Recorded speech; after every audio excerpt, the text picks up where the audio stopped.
Together we can make a difference if we try. Hello there, my lovely friends. Good afternoon. Come and sit down with me and don't leave too soon. Thank you for stopping in. Thanks for saying hi. Together we can make a difference if we try.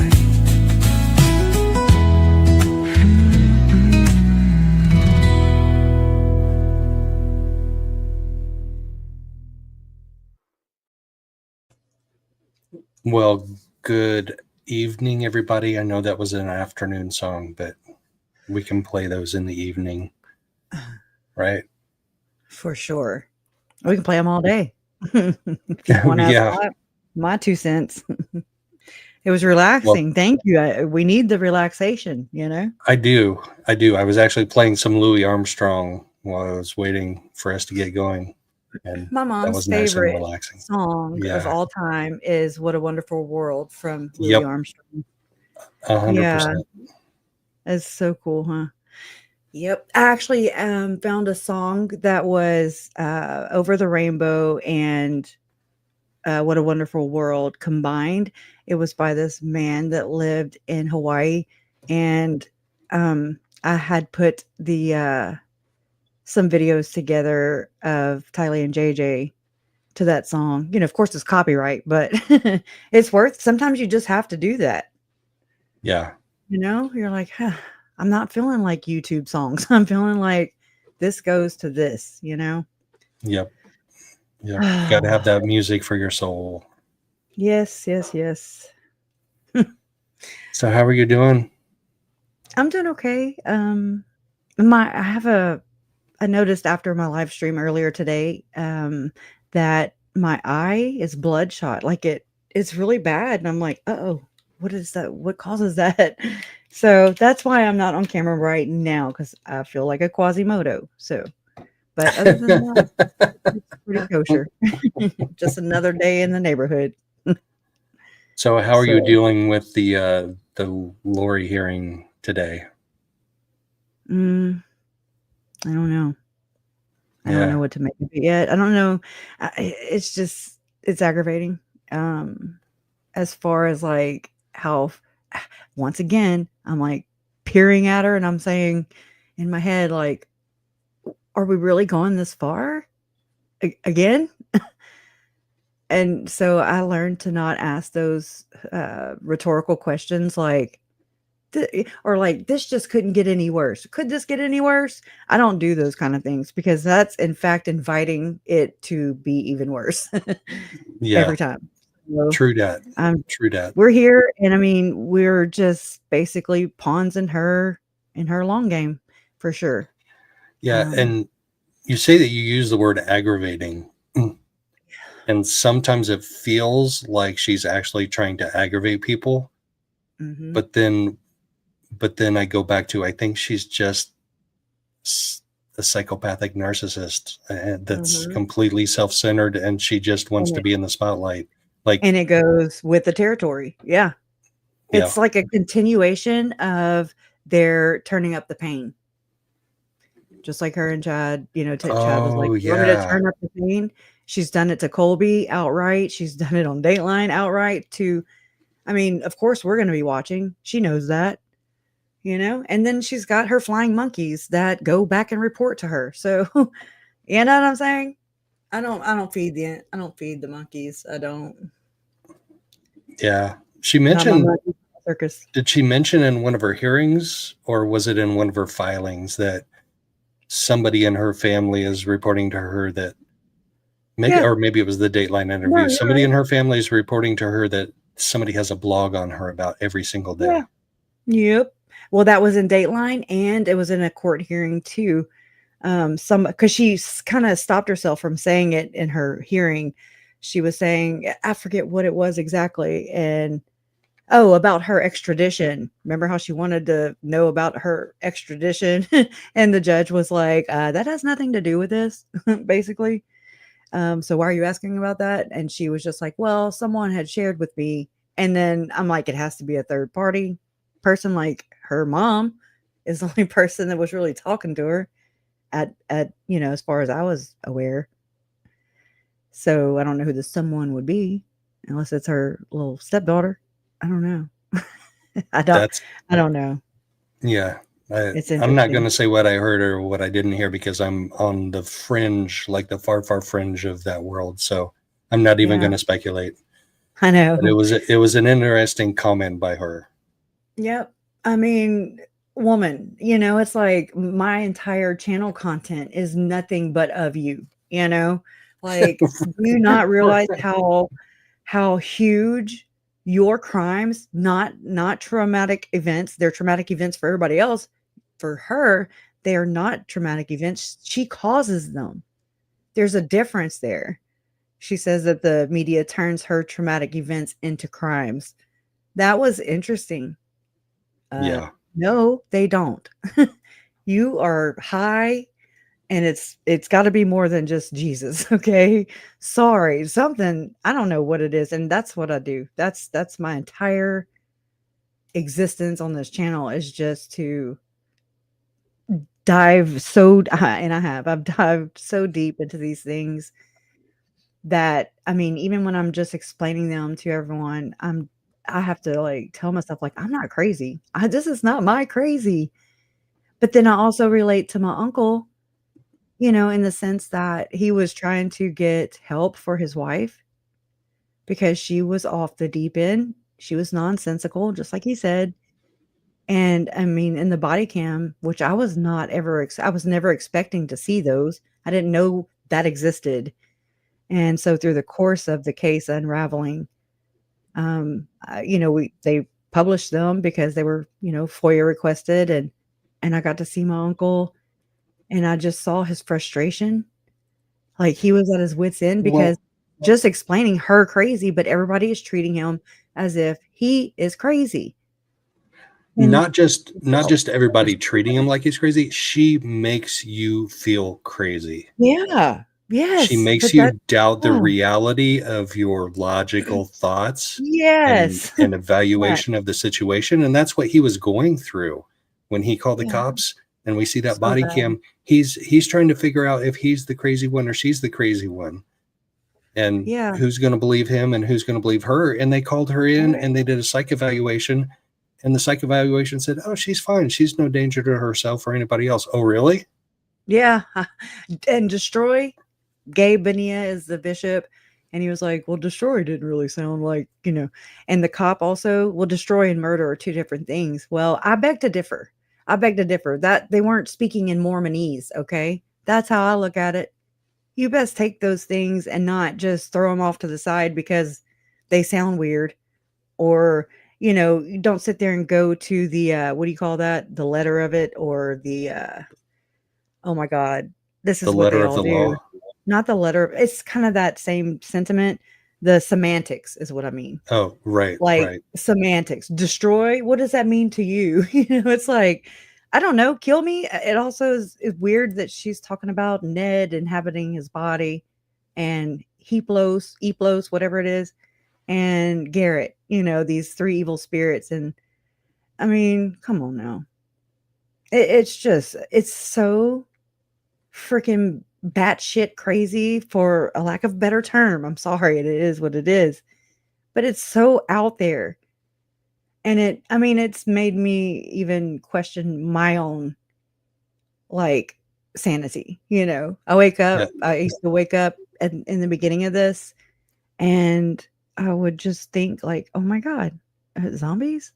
Not that I don't believe zombies are real, but we're dealing with zombies. Okay. Like, we're actually saying this word. It's being quoted. It's being used in court documents and news stories. Zombies. And then I would kind of come to, and I'd be like, yep, that's what the hell we're dealing with. And that's so bizarre and just absurd. And every word. And that was in one of their last text exchanges, where she calls him crazy, and he goes, you're calling me crazy. You're the one that's telling me that my name is Ned and I'm somebody else. Like, he's. Yeah. Yep. That's the it. gaslighting, and I think we're going to see a whole bunch of gaslighting in the next couple of months. A whole bunch. Unfortunately, the noble thing to do, and I say noble, and I say Lori Daybell very loosely in the same sentence, but just the right thing to do would be to just, you're already serving 3 life sentences in Idaho. Yeah, like, what is her deal? What is her big thing about just saying, "I'm guilty"? But that's the whole narcissist thing right there all over again. Having to say, "You're wrong." She won't do that at all. Yeah, even the judge called her out on something today. Oh, it was the, I'm going to have to look at my notes. It does, salty. It was when they were going over the Alex Cox hearsay, and one of her arguments was present sense impression. Oh yeah. And the judge said that means that whatever you said was in the middle of whatever was going on. Right. And those body cam videos were and Alex Cox was making these statements a long time after whatever went on. Well, a long time after he shot Charles, after he shot your Uncle Charles. So the body cam videos of him making statements was nowhere near present sense impression. No, that was, so he called her out on it, and she just goes, okay.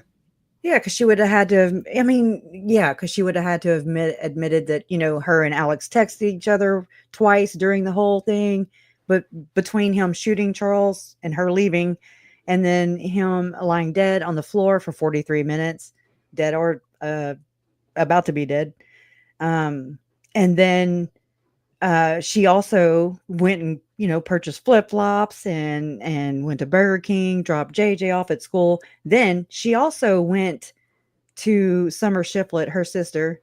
She went to her sister's husband's office. I think Tylee worked there too. He was a chiropractor. And so it just makes me wonder, like, what was she doing there? Why did she dump something there? Well, what was going on? She also had a text message to Alex the night before, or 2 nights before, whatever it was. Basically, like, this is war. She was waging war, which I looked up in the Mormon Doctrine book written by Bruce R. McConkie, and it is so fascinating to what it says, what waging war means. And I'm just like, oh my God, this is that. That is this. The spiritual battle. That ties back to Jason Mao too, because Jason Mao was writing that Mormon fiction, but he directly relates that to the quote unquote war chapters of the Book of Mormon. Mm-hmm. Yep. Oh yeah. And it, I just ran across another woman she's an ex-Mormon just the other day. I haven't even had a chance to go fully listen to that video, but she's had run-ins with Ruby Franke with Jody Hildebrandt. And they're over there in North Carolina and stuff. And this other therapist, Maurice Harker, who's, not so, let's just say some nefariousness, alleged nefariousness. And kind of along with the same clique and she was talking about war chapters. And I was like, oh my God, that is so fascinating. I want to know more. Then I fell asleep and I've been going since, but it's getting to be too much to keep track of, It is. It's not just Lori and Chad's case. It's Tim Ballard. It is the Hamblin case. It is Jody and Ruby. And I'm just like, okay, I can only handle so many facts in my head, Julie Rowe. It's all of them. And they all believe in past lives. They all believe in people not inhabiting their body anymore. They believe in just the past life thing is really interesting, though. It's like a really interesting aspect of all these cases. How can they all believe they are somebody, and not just somebody, not just anybody, not some little peons? No, these people are like, who to know, They're like just well-known uh, people in their past lives. And then how do they all abuse their children and or murder them? And what's going on? And why is this so, why is it everywhere? Because it's not just Chad and Lori. It's not. And I believe this is what Glenn Pace talked about. I do. I really, really, the more and more I make parallels and stuff between all of this, it just, it never, I mean, I know just from the history of the church and how they handle abuse and of children, especially, and how how this memo was never supposed to reach public at all. It was just meant to stay internal within the church, but it was leaked back in the day. And when you read it, you're just like, okay, this sounds really crazy. And then there are those people that are like, that's not real. It's just QAnon, blah, blah, blah. And I'm just like, my nephew and Tylee were not QAnon, blah, blah, blah. They're not a freaking conspiracy. Okay. Do whatever you got to do over there to justify all these things. But the truth of the matter for me, my reality is that they're not here anymore. And that's the bottom, there's no going below that. That's how the story ends, unfortunately. But so there's got to be something that I believe, like the Pace memo and him reporting the abuse that was happening in the church at that time was never addressed. It was never dealt with. It was swept under the rug because image is everything. It is all about image and nothing more, nothing more. I believe that's why we still today are seeing these same things happen, especially in this community. It's very bad. And So when we it would raise people's, go ahead. I'm sorry. When we left off of the memo last time, I was like, are we getting close to the end? And you're like, we like to comment, Joe. We like to comment. That's okay. I mean, it is. I would rather, comment like we're doing than to just read it and then not be able to pull out all the things that need to be pointed at. So, well, and we have like not opposing perspectives, but actually complementing perspectives, because you're somebody who is close to the family and you've done a shit ton of research. And I'm somebody who has done a little bit of research, like 1% of what you've done.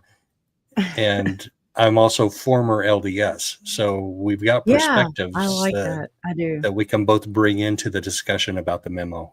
That's the most important thing, I think. And then everybody here, it's either opening their eyes because they've never heard it before, or perhaps, maybe, and I mean, I'm always open to criticism, constructive criticism, just don't come in here with like attacking character. Okay. I'm just like, what does that have to do with anything? Or just things that don't really, it's not a good argument, or, because I've also researched opposing research, doctors who research into these things, and then I dig into their past a little bit and find out that maybe they're not working for the right, some good people. That's all I'm saying. So, and I mean, they come in, they do their damage, kind of like the False Memory Syndrome Foundation. They came in, they wreck shop, and have people believing that it's just so out there, so outlandish, when a child remembers a memory, that it can't be used in a court of law. And that's bullshit. Complete bullshit. So the people that started the False Memory Syndrome Foundation were accused in the same Hamblin circle, okay, of people that they were accused by their daughter of essaying and being part of this LDS Church of Satan. Okay. So it's like, okay, that's crazy. That's just so crazy. And so many people, myself included in the beginning, until I knew better, was of the opinion that, Well, you can. I mean, don't quote me on this. I'm not saying all one way or all another. I'm just saying not in the way that they tried to spin it, is basically what I'm saying. Yeah. So do we want to keep unpacking the memo? Like, do we have it in this? And actually, I pulled up a better copy of it, so it's not just all crammed together. That was horrible. Let me see. It's right. Well, I mean, let me show them a picture of Bishop Glenn Pace, so you'll know who we're talking about. And so, I mean, I had this right here on hand. This is Glenn Pace. This, of course, is his obituary. But I mean, and it doesn't say much about it. It doesn't say he wrote the Glenn Pace memo. You know what I'm saying? But anyways, he died. He was March 21st, 1940 to May 16, 2017. So he died in 2017. Our husband, father, brother, and grandfather passed away peacefully on May 16, 2017. He was in his bountiful home surrounded by his family who loved him deeply. Glenn was born in Provo, Utah on March 21, 1940 to Kenneth Leroy Pace and Elizabeth Ann Wild. He graduated from Provo High School and attended Brigham Young University until he served an LDS mission to the New England states. Shortly after his return, he married his childhood sweetheart, Jolene Clayson, in the Salt Lake Temple on June 7, 1963. And together they raised 6 children. Glenn graduated from BYU with a Master of Accountancy degree. So this is what his career. Okay. So he's not a counselor. He's not qualified in today's standards for sure. Like to be doing this kind of like what he was be interviewing people who have been traumatized. Correct. Deepest level of humanity. He did a great job. I mean, he had a good way of describing it and explaining it, I believe, but we just got lucky. He's a unicorn. I mean, the vast majority of LDS leadership who conduct counseling of some kind are in no way qualified. And they're not paid, at least in the lower, just a regular bishop like Gabe Bonilla. He most likely wasn't paid. Like Rob Wood, he was most likely not paid. They're not paid positions. So I do feel for them in this aspect because they're just thrown into that calling. And they have to deal with all these people in their ward. They have to deal with all the stuff that comes with that. People confessing, people sharing these SA kind of things that happen to them. And then, it's like, do we have a good bishop where he's going to disregard what his leadership tells him to do and not call the police? Or is he going to call the police? And then I would apologize afterwards. I would just be like, oh, I'm sorry. I didn't know that. Just play dumb, because I mean, that's the whole reason for the LDS helpline. Master of Accountancy. Is that like accounting, like fiscal accounting? I think so. I mean, I'm not sure. I'd have to look it up. Yeah. Certified public accountant. So that was his master. Job. It's not the Master of Accountability though, but he tried. He did. He's done the most by far, in my opinion, for real. Like I commend him a lot, It's the most I've ever seen done. And it was never supposed to hit our ears or eyes or our knowledge. It was never supposed to be leaked, but it was. I don't know why, but I'm glad. But he was successful in working for an international accounting firm and in real estate development. So right here, it tells about his leadership in the church. He was called as a general authority of the Church of Jesus Christ of Latter-day Saints on April 6, 1985. Wasn't that Joseph Smith's birthday? No, that was when the church I think that was Jesus's birthday, actually. Oh, well, no, Joseph Smith's birthday is the same as my daughter's. I just realized when I said that. But April 6th was something else too. Besides, I think, oh my God, I'm going to have to go check. I'm going to have to go check myself. And I'll have to come back on that one. But anyways, Glenn served as second counselor in the presiding bishopric until his call to the first Quorum of the 70 on October 3rd, 1992. He served as the president of the North America, Northwest area, the Africa West area, Australia, Sydney, North Mission, and the North American Northeast area. That's very confusing. Glenn worked for 9 years in the Welfare Services Department of the church. Well, that explains it, huh? Kind of. Including 4 years as managing director. Glenn connected to people through his humor. He was observant, intuitive, insightful, and non-judgmental. As a genuine listener, he had a way of understanding our hearts. So I'm not going to really go further, well, that's interesting. Okay, so they're just retelling stories of Joseph Smith and such. But anyway, so I'll grab this link and then I'll share it in the chat, and whoever wants to go and finish this out, you're more than welcome to. I actually implore people to do their own research. Don't listen to me. Don't. I'm just here. I'm just here trying to make sense of some really crazy stuff that happened in my family. But let me pull the other one up. And here it is. It's ready to go. It's really hard to read like that. It looks a little blurry. But so this was page 1, of course. This is one of the originals. Let me back this down a little bit. This looks like it was actually maybe produced on a typewriter or on an early Courier font. Maybe. I mean, this is back in the late 80s, 89, right here, May 24th, 1989.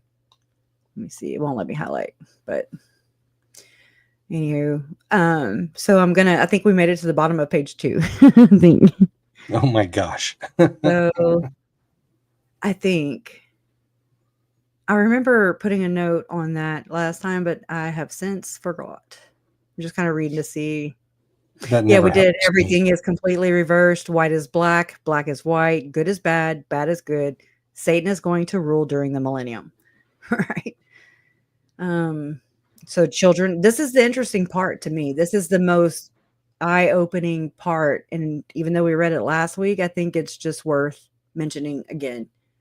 Children are put in a situation where they believe they are going to die, such as being buried alive or being placed in a plastic bag and immersed in water. Prior to doing so, the abuser tells the child to pray to Jesus to see if he will save her, meaning Jesus. Imagine a 7-year-old girl having been told that she is going to die, praying to Jesus to save her, and nothing happens. Then, at the last moment, she is rescued, but the person saving her is a representative of Satan.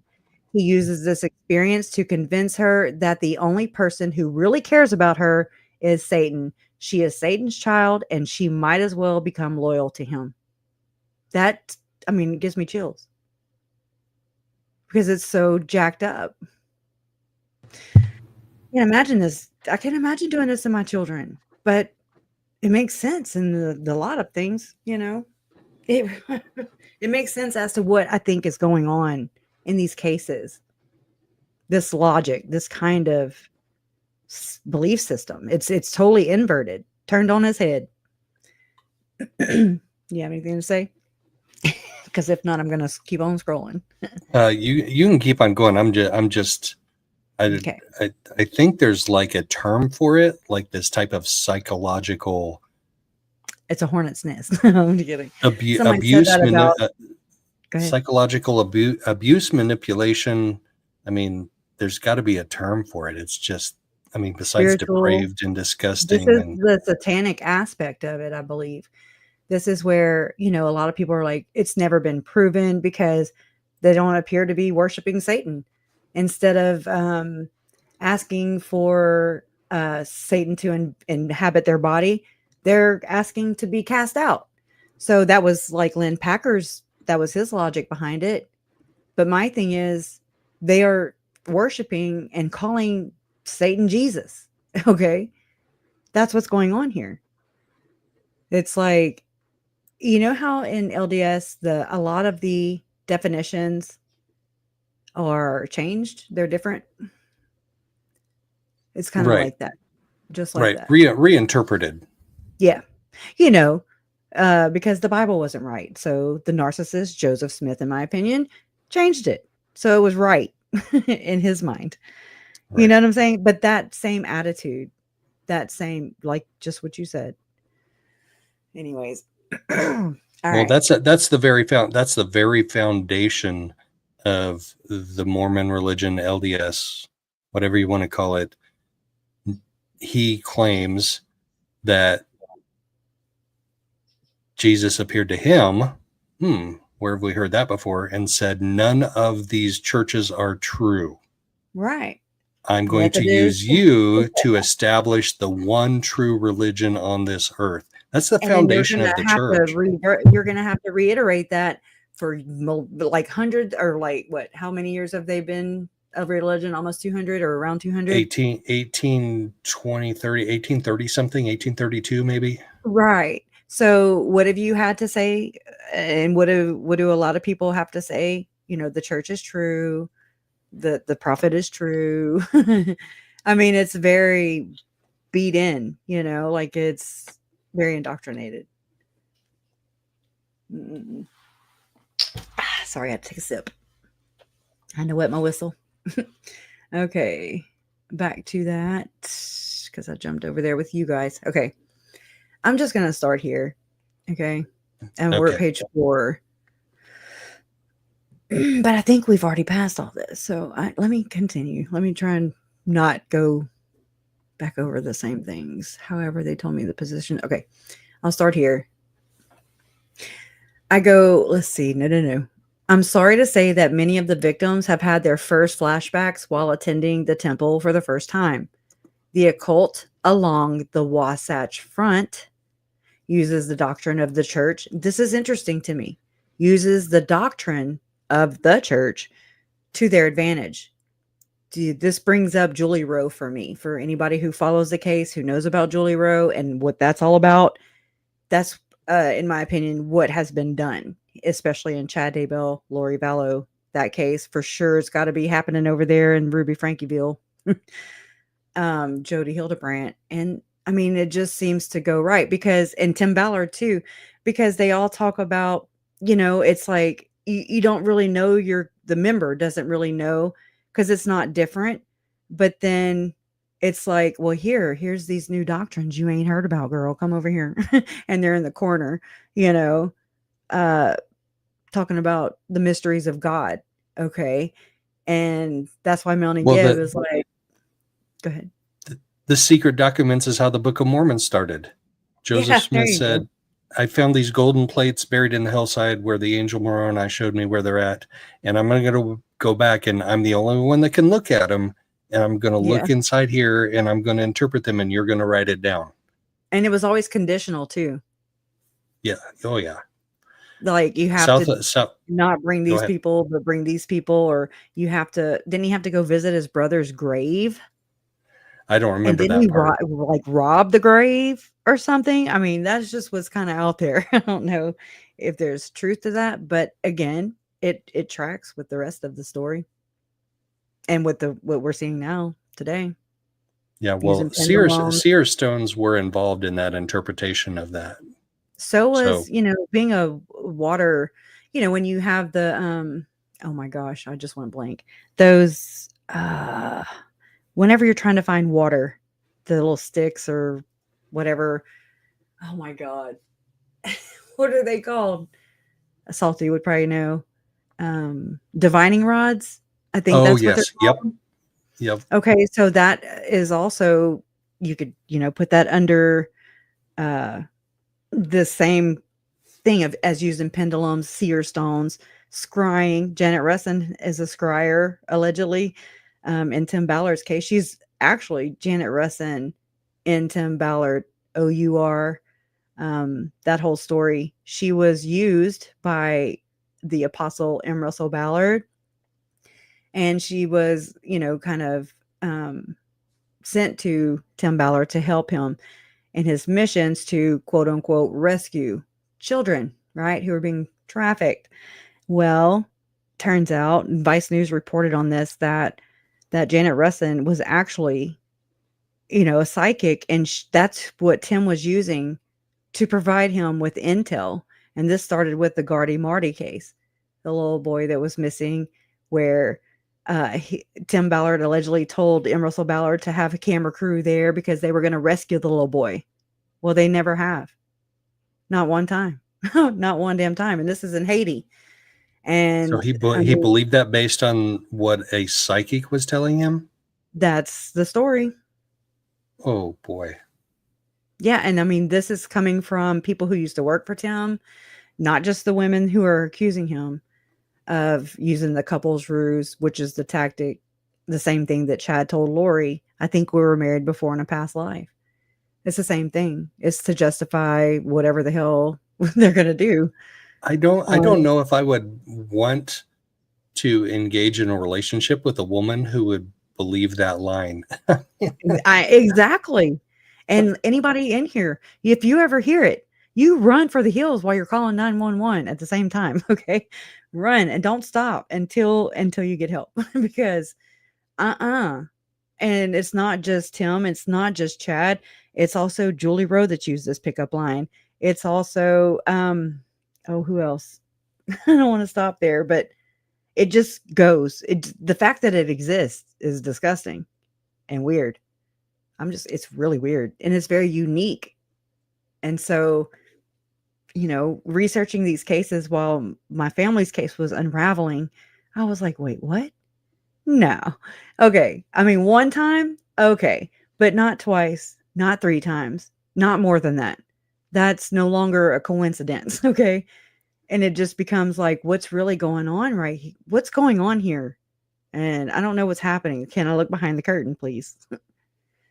Or the veil, whatever they want to call it. I was getting ready to say that. Gird up your loins, Joe. Gird up your loins. We got to get some merch. We got to get some Gird Up Your Loins merch. I've been working on Lori being the Lord's favorite. Okay. I'm making those bumper stickers happen. Oh, gosh. Oh, my. I'd actually already had that on some potential merch. And so when we watched that, me and my mods, we watched, privately, we watched the Dateline episode. And as soon as they said that, I told Donna, I was like, oh my God, I've made this stuff already. Look, this is the Lord's favorite. And I was like, oh my God. But that's the same thing that Lori told Kelsey back in the day. Kelsey said in the Netflix document, that Lori had told her, Jesus loves you, but he loves me more. And I was like, oh my God, that is so hideous. And that's just gross. And then for her to say that, and Dateline, I was like, wow, it does exist. Poor Kelsey. I mean, that's what we're dealing with, is this hyper religious, worshiping the wrong Jesus. Let me just say that. And thinking that she did something good, and she has not woke up from that yet. And it always brings me back to Center, where she's on the phone in that recorded phone call between her and Melanie Gibb. And she says, I will not deny it. For if I did, my soul would be, in jeopardy or whatever. I don't know that part. I forgot all of a sudden. My soul would be at stake. And I'm like, it is. And you did. And so that's why you got to cling to that belief, is because if you don't, your soul will be at stake, sister. You might want to wake up. It's so sad to watch. It really is. It makes it even more gross. Anyways. So, for example, okay, let's see right here. The occult along the Wasatch Front uses the doctrine of the church to their advantage. For example, the verbiage and gestures are used in a ritualistic ceremony in a very debased and often bloody manner. When the victim goes to the temple and hears the exact words, horrible memories are triggered. We have recently been disturbed with members of the church who have talked about the temple ceremony. Compared to what is happening in the occult along the Wasatch Front, these are very minor infractions. The perpetrators are also living a dual life. Many are temple recommend holders. This leads to another reason why the church needs to consider the seriousness of these problems. In effect, the church is being used. And you should reread that part. And everybody, while she's rereading this, keep in mind Lori and Chad. And Lori and Chad were temple recommend holders, and so was Jason now. And Heather Daybell testified to the fact that Chad was occupying the meeting house, the church meeting house, because he held a calling in the church. So he was able to get into the meeting house right there, 2.6 miles down from their house, where Alex would go and hide out comfortably as an excommunicated member of the church. He was just hanging out, waiting for, Chad to caca and for him to take off and go help him murder people. Maybe, allegedly. I don't know. I wasn't there like Lori. I wasn't there like she likes to say she was. But just the fact of Chad being at the meeting house, and I've heard rumors before, cannot corroborate this unless Ian Pawlowski comes forward and says anything different. I know Chad's not going to. But there were, it was a rumor that Chad and Ian, who knew each other before, were sacrificing cats in the temple. Not in the temple, in the church. So for what it's worth, there's that. Joe Murray also testified to the fact that his father-in-law would spend time there. But anyways, so yeah, keep them in mind and keep that in mind about Heather testifying about Chad being there. I'm sorry to say that many of the victims have had their first flashbacks while attending the temple for the first time. The occult along the Wasatch Front uses the doctrine of the church to their advantage. For example, the verbiage and gestures are used in a ritualistic ceremony in a very debased and often bloody manner. When the victim goes to the temple and hears the exact words, horrible memories are triggered. We have recently been disturbed with members of the church who have talked about the temple ceremony. Compared to what is compared to what is happening in the occult. Am I reading that over again? Along the Wasatch Front? These are very minor infractions. The perpetrators are also living a dual life. Many living are a dual life. That was where I wanted you to start, living a dual life. Oh, okay. My bad. Well, no, you're fine. So think about this aspect, that according to the LDS Church of Satan, their requirement is that you hold a dual membership in the Church of Jesus Christ of Latter-day Saints, as well as the LDS Church of Satan. So there's that part. The perpetrators are also living a dual life. Many are temple recommend holders. This leads to another reason why the church needs to consider the seriousness of these problems. Church, listen. In effect, the church is being used. I go out of my way to not let the victims give me the names of the perpetrators. I have told them that my responsibility is to help them with spiritual healing, and that the names of perpetrators should be given to therapists and law enforcement officers. However, they have told me the positions in the church of members who are perpetrators. Among others, there are young women leaders, young men leaders, bishops, a patriarch, a stake president, temple workers. Tom Harrison's a temple worker, and members of the Tabernacle Choir. David Levitt was a member of the Tabernacle Choir. Okay, so that last part that he read is one of the biggest parts of this memo to me. And as amazing of a job as he did, he just said, I don't want to know anybody's names. You need to take those names to law enforcement or to a therapist or whatever. I don't know the word he used. Let's take the Hamlin.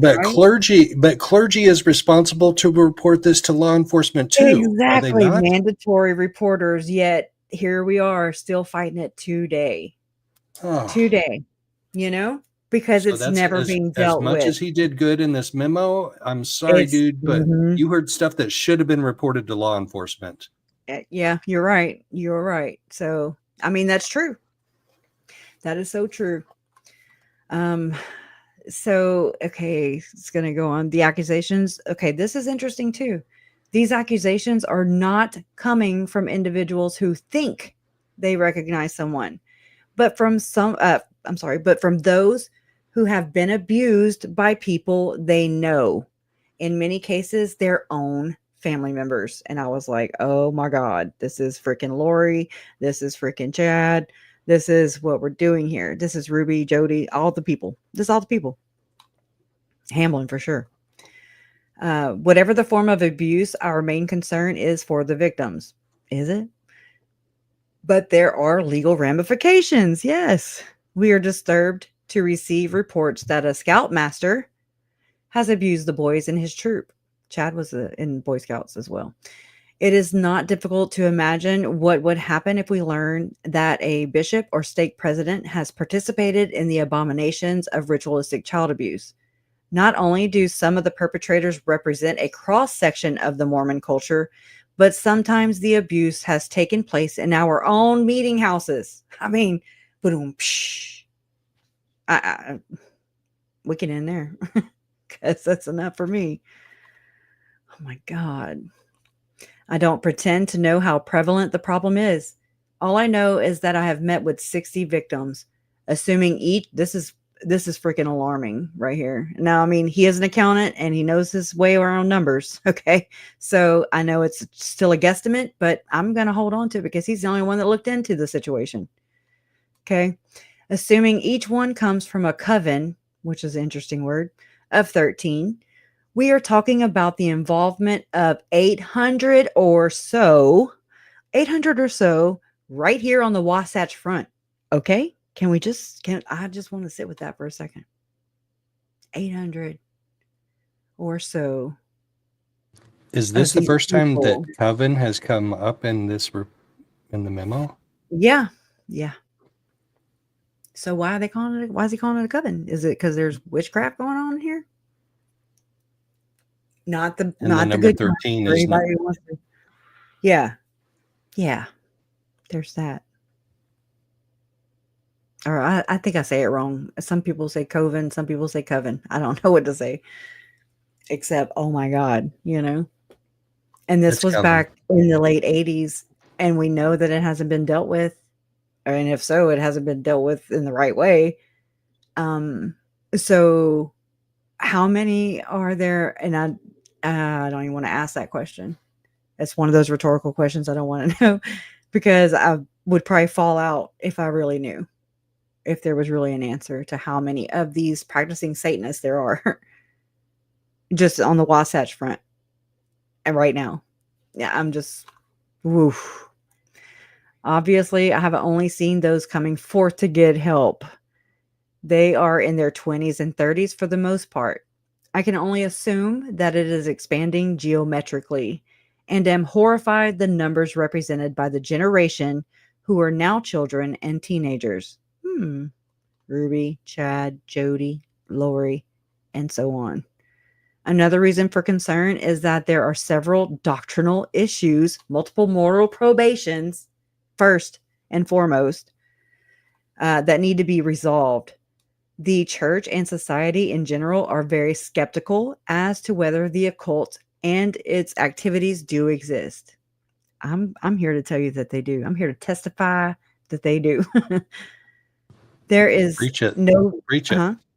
Preach it. Oh, right. I know. Because they are doing it. There is no first presidency statement relative to some of the doctrinal issues. When they still don't say anything, they still just let these people go unchecked. That is so troubling. There's so many troubling things in this memo that I see. So, I mean, I know, I hope you guys see that too. I hope you can see where it's not just some man, who worked for the church or was in the church and he just is punching out a bunch of things here because it's fun. I mean, I'm tying them in real life to real life stories that are playing out in present day. And the reason why I believe my family was murdered, and it's just shoved up under the rug. If it could, if we weren't LDS, if my parents and any of Charles's side of the family weren't LDS, how much of that would have been kept in? Can you imagine? And I'm just saying that because everybody except for Megan, is on the Cox side for sure, is just everything's fine. There's nothing. No, I don't know why Lori and Alex were like this. So crazy. No, ma'am. Anyways, so it goes on to say another reason. Okay, I already said that. The church, and I already said that too. Okay, there's no first presidency statement relative to some of the doctrinal issues. What does a priesthood leader tell individuals who come forward and say that they have participated in these rituals, which may include human sacrifice? Okay, I mean, that's just crazy to me. It's so out there. Should they have a temple recommend? Will they ever be forgiven? There are questions regarding free agency and accountability. Is a person who has been raised in an occult from infancy accountable for things that take place in a dissociated state, even though those acts were committed after the age of 8? This whole dissociated thing too is alarming because MK Ultra, because of the dissociation that happens. I mean, I dissociate listening to them wane on and on and on about these, just Mormonism and their doctrines. They'll be talking about Joseph Smith and blah blah blah, and I'm just like, I zone out. And I mean, I've heard of people going to actual church service and the way the men talk, the way the women talk. That's why we even experience, and hear that from all these people. It's like the women are never allowed to talk because it's such a patriarchal religion. And so they get up there and they're like, me. And they're really soft spoken, but you're like, okay. I mean, picture Ruby Frankie being like, me, but then yelling at her kids. It's like, what the hell? I don't know. I don't have the age of 8 thing is kind of odd to me too. Like, do we know any other religion that just sets an age level that says at the age of 8, you now know right from wrong. You didn't know right from wrong before, and now you do. Yeah. I don't know. I mean, I know that it's an individual basis. It's an individual basis. Like some how they people were raised. Exactly. Yes. Yeah. And I was raised in the Mormon church, and I honestly do not remember at the age of 8 when I was baptized into the Mormon church, do not remember being able to say, okay, this is right or this is not right. It's just this is what I'm supposed to do. I was indoctrinated. It's like, okay, at the age of 8, you get baptized. And if you get, and they interview you, like you get called into the bishop's office and he interviews you and he says, do you understand that this decision that you're making is either right or wrong? Do you understand that? Like, and you're going to say no. You're going to say yes because you're taught to say yes. Exactly. I mean, exactly. That is disturbing. That really is. I mean, I look at my entire childhood all the way up till 18 and then some as learning right from wrong. Like, I don't know. There's no right age. It's not written in the damn book. Okay. Allegedly. I don't know. I didn't see it. That's interesting. And then to tell a child who just turned 8 that that's such a huge responsibility. And it's also got to be very useful in shaming them and getting them to do things on that basis, like. Well, at that point in time, if you ever leave the church, you're going to outer darkness. Yeah. Boom. Yep. At the age of 9, at the age of 10, you're like, I don't want to be a Mormon anymore. Outer darkness. Because you've received the gospel in its truest form, and then now you've turned your back on it and you're an apostate. All the ex-Mormons are, and I'm like, I will high five you because I'll be there too. I mean, it's way cooler in the outer darkness, in my opinion. All right. So it says, I've said all that it is a person who has been, so that I have formed my own opinions to these questions and have done the best I can. However, I don't have the mantle, which means he's not the prophet. Okay. He don't have the stature to make these doctrinal and policy decisions. I have relied on the mantle of a bishop so he's saying I'm a bishop regarding discernment and being a common judge. That's all it takes to be a bishop anyways. The few priesthood leaders who have had to face these issues are crying out for help because they don't want to give their own opinions, and yet there's no place to go for an answer. A bishop will go to his stake president. It's like the chain of command, okay? Who says he doesn't believe it. Who says he doesn't believe it is happening and that the member is just crazy, right? The stake president might go to an area presidency who will react in a similar way. Most people are afraid to surface it to the first presidency for fear of getting the same reaction and don't want to appear crazy themselves for asking the question. These are just people on how to deal with it. Much less, again, I see my uncle, being looked at like he was crazy when raising the question. I hope you will excuse me if I am being presumptuous, but I am concluding this paper with scriptures I feel support my belief that these activities are real and cannot be ignored. Now, these are interesting, and I did not include this in my video of Bishop Glenn Pace's memo because it was really hard to speak. Okay, and I needed to get it out, so I got the most. Do you want me to? Do you want me to read it? It would help. Where are you starting at? Okay, so what I'm gonna do, I'm gonna copy this. And I'm going to give it to you, and that way you can share it. You want to do that maybe? Or and that way you can scroll and roll? I don't know. I can, yeah. I put it in the regular chat. So I don't know if you want to grab it from there. I can't do it back, private. Oh, yeah, I can. We do have private chat. Oh, crap. Hello. No, that was... Here, I put it in private chat too. But that way... Because I know the other... there we go. I scrolled and I was like, oh man, I shouldn't have done that because you were reading from it. Download Thank PDF. You, Forrest.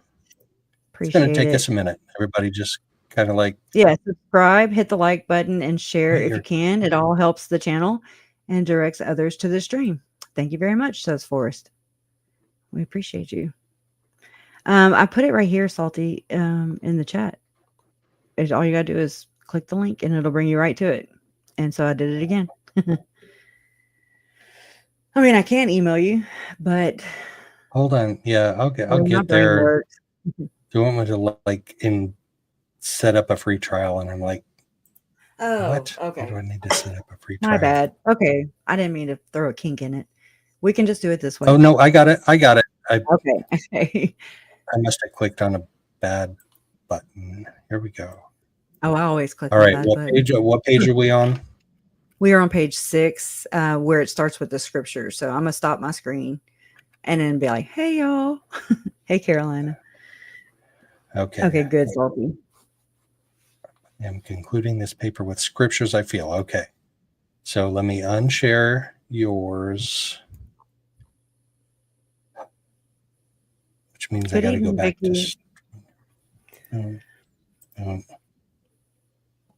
Present, share screen. And thank y'all for subscribing to Joe. I mean, I really urge everybody from my community for sure. Appreciate y'all. Yes, thank you. I appreciate you too. Getting some momentum. I'll get up to 1,000 someday. It'll be quick. Okay, cool. Right. Salty's going to put it in her Discord.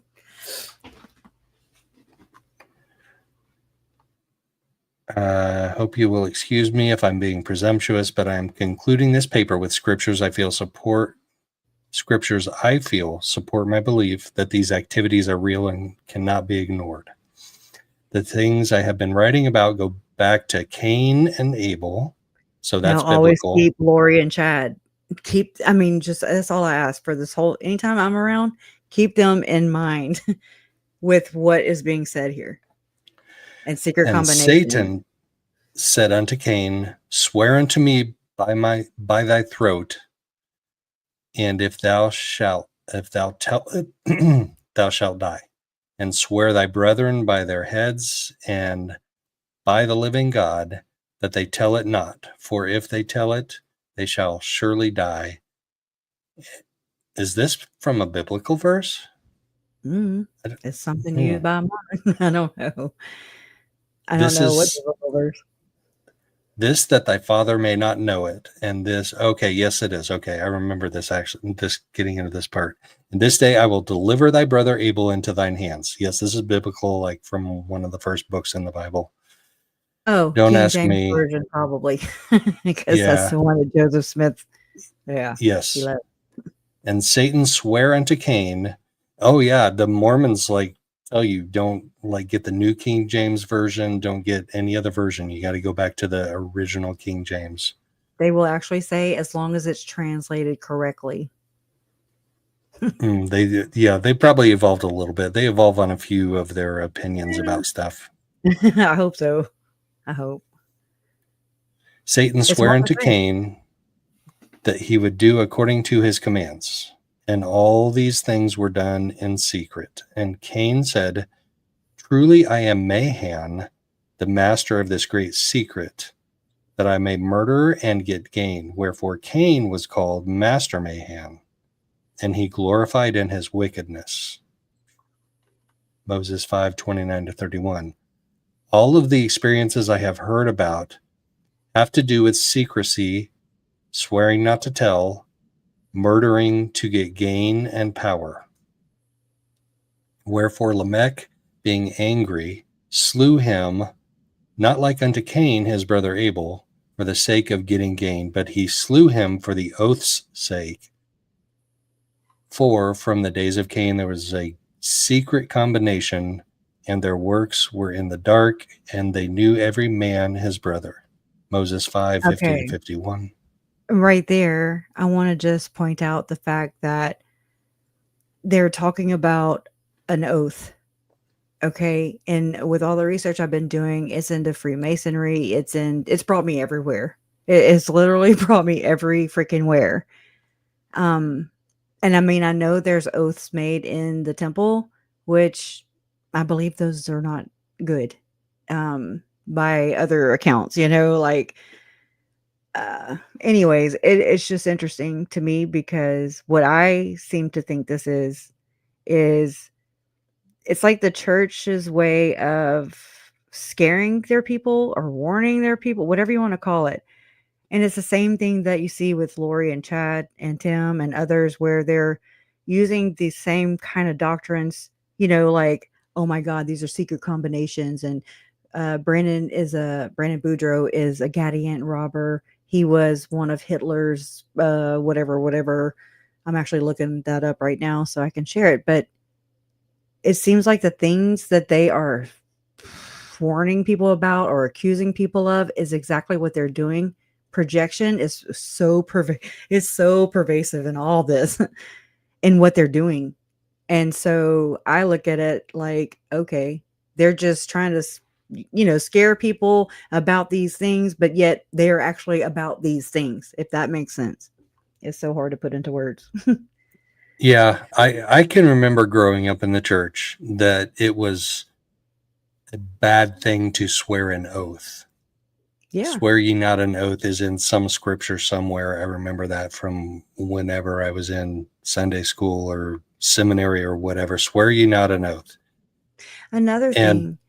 Oh, go ahead. I'm sorry. I thought you were finished. No. Go ahead. Mm-mm. I just wanted to tell you about Tammy and Chad. Well, that's what we're talking about. So, okay. Well, Tammy and Chad were sealed in a temple, and their anniversary would have just passed. It was March 9th, 1990. And so that part of the temple ceremony was not taken out with the oaths and slitting the throat and all that stuff. It wasn't taken out until 91. I'm just showing the fact that they got married in a Manti temple, and that when Chad and Tammy would have gone through it, he would have been part of the old school. Okay. Just sharing that. I'm allegedly so sick. It is.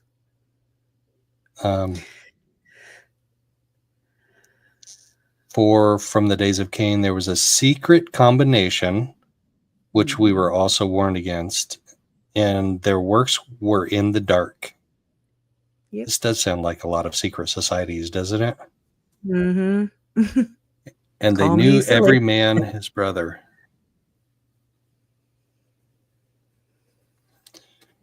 Then in Moses 6:15, we learn that as people began to fill the earth, so did these secret works, And the children of men were numerous upon all the face of the land, and in those days Satan had great dominion among men, and raged in their hearts.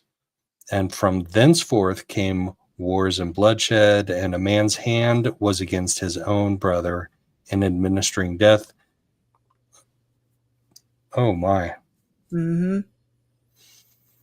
Resonates. A man's hand was against his own brother in administering death because of secret works seeking for power.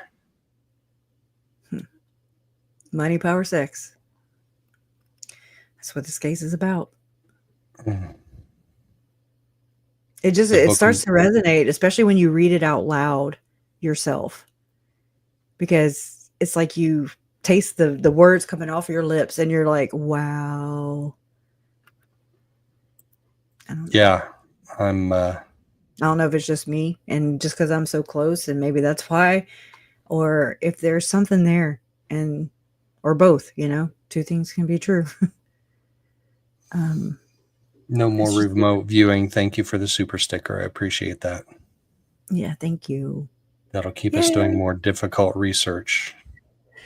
Oh, right. They put the cult in the difficult research. That was the whole point. Mm-hmm. Yeah. The Book of Mormon is replete with descriptions of these secret murderous combinations. Oh, wow. Okay, so we just went from the Bible. So is the Book of Moses, is that the Bible? I don't. You know what? Or is that Doctrine and Covenants? I don't remember a Book of Covenants. Yeah, it's got to be. But all I'm saying is, when I've read anything to do with the Book of Mormon in the going to the actual Book of Mormon, I don't see anything written in red. So that's telling. Yeah. This is Doctrine and Covenants. There's no Book of Moses in the Bible. Wow. So when you're indoctrinated in the Mormon Church as a very young child, as I was, the scriptures meld together and you're like, you mix up like the Book of Mormon, Doctrine and Covenants, Pearl of Great Price, and the Holy Bible, King James Version. Mm-hmm. So yeah, that's Doctrine and Covenants. That's not biblical. There's 4 different books that Mormons carry, and it's the Book of Mormon, the Pearl of Great Price, the Word of Wisdom, and the King James Version of the Bible. But a lot of Mormons and ex-Mormons that I've spoken with, they've said that the Bible was never really, it's not prized as much as, or accessed as much as the actual Book of Mormon. So I think that's interesting as well. When you go through, so when you're a high school student, you're supposed to, and I did go through 4 years of seminary. Lori did too. And that's crazy. Seminary is 9th, 10th, 11th, 12th grade. So you study each one of those in each of those years, and you switch between the 4 of them. So you do get Holy Bible teaching for an entire year. All right. That's interesting. I'm glad you told me that. Yeah. Yeah. But there are things that you're taught about that are the LDS interpretation of the Holy Bible. They say, well, you need to interpret this in this light, and you need to read this in this light, but you do get a whole full year of it. Which is probably why Melanie Gibb,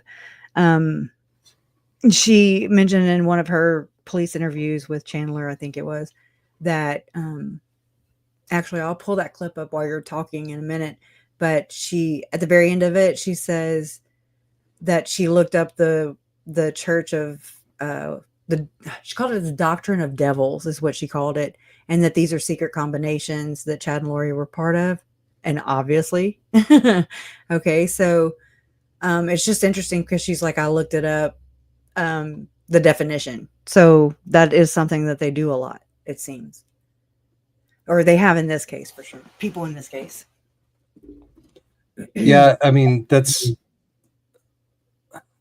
all cults, all offshoot religions are going to like tell you to reinterpret things that are mainstream religion. And honestly, some of that's maybe not bad, because quote unquote mainstream religion isn't necessarily doing everything 100% right. But I mean, these words in this memo right here we're about to read by what was his position? What did his obituary say about him, about what he was appointed to? Let's see. It was one of the higher ups in the church. Yeah, in like the 70s, I say, called as a general authority of the Church of Jesus Christ of Yes, Latter-day a general authority. This is from the general authority of the Mormon Church. That's like one of the highest positions you can achieve. Right. This is the same as M. Russell Ballard. I mean, he was a president of the Quorum of the 12 Apostles. So like Glenn served as second counselor in the presiding bishopric until his call to the first Quorum of the 70 on October 3rd, 92. And then, I mean, so 70s is still, they don't have it anymore, but it's still up there. He's a general apostle. Think about in biblical terms what an apostle is or was in Jesus's time. This is a general apostle who is getting ready to say this. My eyes like went through the next few phrases, paragraphs, scriptures, and I'm like, verses. The Book of Mormon is replete. That's a word that's some people might need interpreted. Replete, abundant with descriptions of these secret murderous combinations. So he is putting this in a memo that he's done research, and the Book of Mormon is full of descriptions of secret murderous combinations, as well as prophecies that they will always be with us. Go ahead. I want to interject here and let you guys know that that's interesting, because the aspect of Gordon Bowen is alleged to be in the LDS Church of Satan and is alleged to be the Punisher in the Church of Satan. I don't know if I just said that, but so what he believes his mission is, so Gordon Bowen believes his mission allegedly is to learn everything about secret combinations. Now, this is the guy who designed, the church hired to design the church logo that stands today. Jesus, but yet he's alleged by the Hamblin daughters as being this Punisher who, I want to share that too. I can share the little spot that Goel talks about that the daughters wrote in their victim statements. And I just want y'all to see how this kind of ties into that too. It's very specific to say the least. But so his mission, just like Lori's mission, hers is, I guess, to rid the world of zombies. We still have to guess at all that. And yet here is Gordon Bowen, who his mission is to learn about secret combinations. Okay. And then to have accusations against him like that. I have that pulled up if you want me to share it. Yeah, absolutely. Just so they can see some video of what we're talking about and what that might look like. And so this is We Are the People podcast, Shadows of Power, how Utah's elite maintain power while holding, oh my God, I can't read, while hiding in plain sight. So this is Goel. This is whose work I follow on Substack, and he got a YouTube channel after that. He's the one who is researching into to David Hamblin. Okay, and I also contacted him or left him a message in Substack, and we ended up talking. And his main concern about Chad was the fact that he was a gravedigger, and that there are accounts in the Hamblin statements, which I'll leave all that here with you, of them reveling and having ceremonies and rituals and stuff in the graveyards. And even Ruby Frankie and Jody Hildebrandt had a little R picking up trash barefoot in a graveyard and was ran off by somebody, because, and she was so offended by it too. Oh my God, All right. So I'm going to turn the closed caption on too. And Earmuffs, trigger warning. I'm just saying, it's rough, very rough. So hold on, buckle up. So Bowen allegedly retained David Lee Hamlin's services to exorcise the feminine spirits he believed were causing his homosexuality. He also used Hamlin to try and convince his estranged wife's son that God would be angry with Barbara Timothy if she followed through on her plans to divorce Gordon. Bowen and Hamlin attempted to convince Barbara Timothy's son that his mother was off her rocker. Barbara Timothy's son swore an affidavit detailing these accusations. Again, these allegations are sworn out under penalty of perjury. So he put himself on the line that he could be punished for perjury if these allegations were proven to be untrue, or if he ever recanted or admitted that, I was lying. So this is the section that Lynn Packer did on the exorcisms. Attempted to convert himself from gay to straight during the marriage. He believed his homosexuality was caused by evil spirits or female spirits that inhabited his body. He sought to have those spirits cast out by self-proclaimed exorcists David Hamlin, Melvin Fish, and Kissy Watkins. Hamlin is the one arrested this past September. Fish and Watkins are deceased. Hamlin divorced in 2003. During the trial, he was accused of experimenting with his children using peyote and hypnotism. 2 of 4 daughters testified he sexually abused them. Trial judge Stephen Hansen found that during the period between 1991 and 1999, petitioner taught each of his minor children and respondent, that's his wife, about his parts theories, and used his minor children as guinea pigs or experiments by conducting psychological therapy with his minor children, including, among other things, the use of hypnosis and giving them priesthood blessings. Priesthood blessings.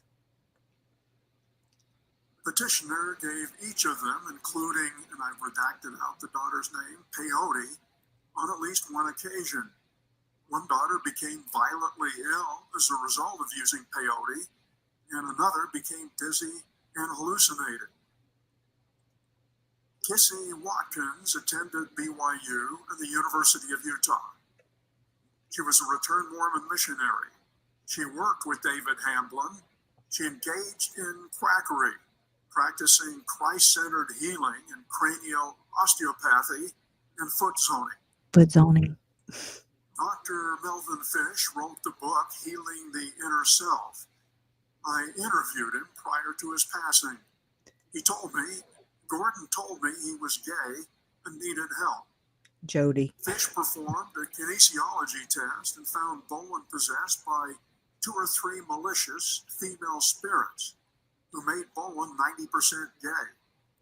I'm just saying, the 90%, this was said by Melanie Pulowski, Lori's niece, about Brandon. She went into the temple. She had a vision that Brandon was gay 100%. She said this, it went straight to 100 on the G meter, the gay meter. I'm not making this shit up. I wish I was. I really do, because it sounds ridiculous. But this kinesiology test right here, which is muscle testing, and or what I was saying earlier in my live stream about M. Russell Ballard, he was behind, he had financially invested in what is used by Scientologists today on the cans or whatever they call it, to whatever, see if they're a repressed person or whatever. Don't really know all that stuff, but it's the same machine. It's the same machine that the apostle in the church freaking invested in.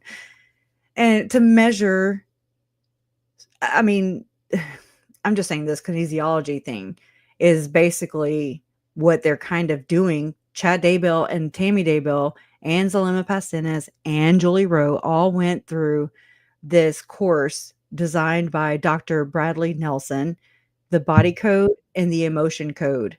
And I mean, again, Chad and Tammy were allegedly not casting out, but they were talking about a little boy at church, and Chad, I think it was Chad, dubbed him as a 4.2 dark.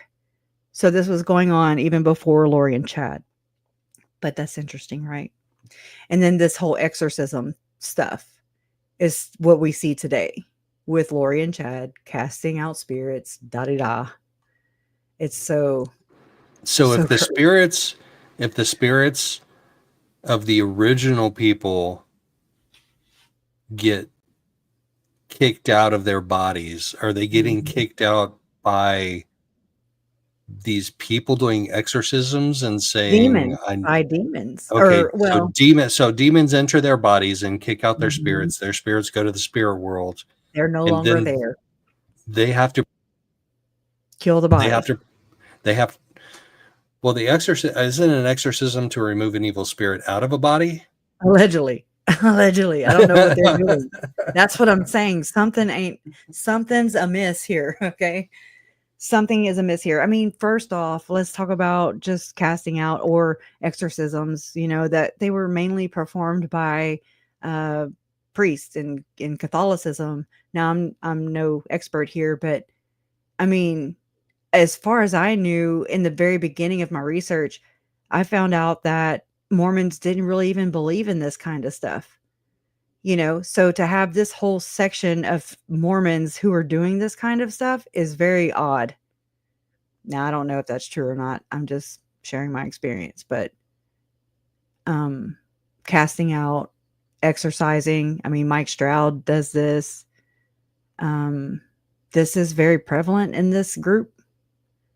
Again, I don't know if this is a mainstream practice, but I'm telling you, it's becoming one. It wasn't for me growing up in the Midwest LDS church.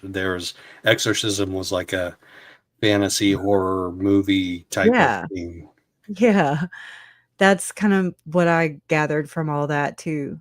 So it's like, okay, what's going on with this infestation of this kind of belief? Where's this coming from? And so you just keep following these people until, I mean, really, the LDS Church of Satan, they believe that Oliver Cowdery, which is one of the founding, he was way in the early part of the founding of the church, that they worship him because, and they say that they're related to him as well. They call up a lot of spirits, ancestors and stuff, which, I mean, Chad Daybell, read any of his books and you'll find that all day, every day. But I mean, so what are we supposed to believe from this? I know some people don't believe in this kind of stuff, but I mean, there's part of me that is like, well, what's really going on here? Because the person that used to resemble my aunt she was no longer like inhabiting her body. And I mean, lack for a better term, like I look at her and Chad, like they're the zombies that they were projecting onto their victims. Like, I feel like somebody still hijacked her body. I don't know where she's at. She's gone. So it's just like, what's going on here? What are they conjuring up? Literally. Well, who hijacked Jesus's body? The one that's appearing to her in prison or jail. Okay. Cause I mean, that is probably his alleged brother. Like they think in the LDS religion. His older brother, right? Yeah. The firstborn, the church of the firstborn. Think about it. I mean, this is this whole Cain and Abel thing too. It's so weird. And I say weird again, lack for a better term. I'm not a person of the best terms. Okay. But I'm trying to do the best I can without, I wasn't raised this way. Not casting judgment. I don't know what else to say. And I just need help in this sense. But I mean, so that right there is just really interesting. Then you think about Jody Hildebrandt, who was so plagued, right? If y'all watched the Hulu special of Jody, and when she was going into possession, if you listen to Kevin Frankie's interview with the police, it's the audio one only, and he talk about how Jody is going into possession and that she's Satan's bride. And I'm like, what the hell is this? What is this? Sorry, my damn throat. I'm typing this in right now. to see if I can pull up that one section because it's so interesting to me. I pulled it up. Let me find the right spot. I don't want to hold us up too much, but let's see. Control F and possession, maybe? Yeah. Nope. Let's see. Possession. Nope. Okay. Satan. Oh. So are you trying to find a spot in this video, or are you trying to look I'm for trying to find another a spot in document? another video, which I mean, Okay. let me let this one play while that one. Yeah, while that's I a look good this one idea. up. Okay. All right. Fish exorcised the spirits, changing Bowen to 10% gay, which he considered normal. Bowen talked about the exorcism in his journal with God speaking to him. You have rid yourself of 90% of your H parts. However, what remains is strong and female and robs you of power and voice. Trust me, believe, faithful, fill your body with faith. Mel is right. You are not an H-man, referring to homosexual. This is Satan's lie. Mm-mm-mm. Another entry where God speaks to him. Gordon, my son, believe what happened with Mel and with Kissy. It's true. You did cast out female spirits from your body that are not you. You are not an H-man, period.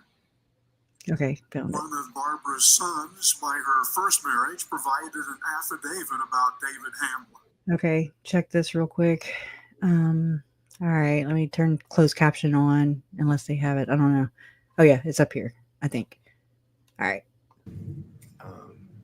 Ruby continued to be like, no, we can help. Like, she doesn't want that. Could you imagine like what would happen to her reputation if this got out and stuff? Let's help her. So we went down like a couple more times between May and August, but it reached the point where in August, her bishop at the time, a guy named who's down there in Kayenta named Scott Galbraith.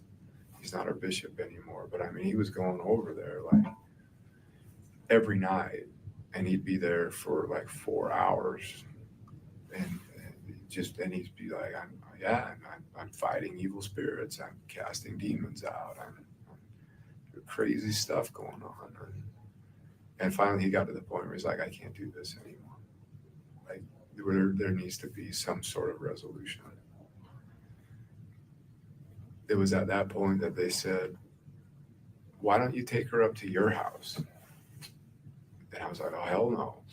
I don't want this in my house. But I was beaten over the head with it. Like, that's really insensitive. You know, she's done so much to help our family, and you're being selfish, and she has needs, and come on, like, it won't be for long. And so I relented, and I was like, okay, actually, you know, this could kind of be fun. Let's just make it fun. And we'll, like, she needs a vacation, so we'll just go take drives up the canyon and stuff like that. And it turned into just a crazy house. The moment she showed up in my house, just the weirdest crap started happening. Lights turning on and off, sounds of people walking in walls, and like sounds like footprints going up walls and across the ceiling, and like stuff floating around, and it was weird, and I hated it. And I became the resident exorcist. That was the title I came up with myself. I thought it was kind of funny, but it was my job to like go and give her blessings whenever she started to like go into a trance and go into possession, and which started to be a lot. And Ruby would go up and check on her. It started like every 4 hours at night, and then it moved every 2 hours at night, then it moved every hour at night, and then at some point Ruby said, you know what, I'm just going to start sleeping in there, and if I need you, I'll come down and get you. I'm like, that's kind of weird, but okay. And that was that. They started sleeping in the same bed, and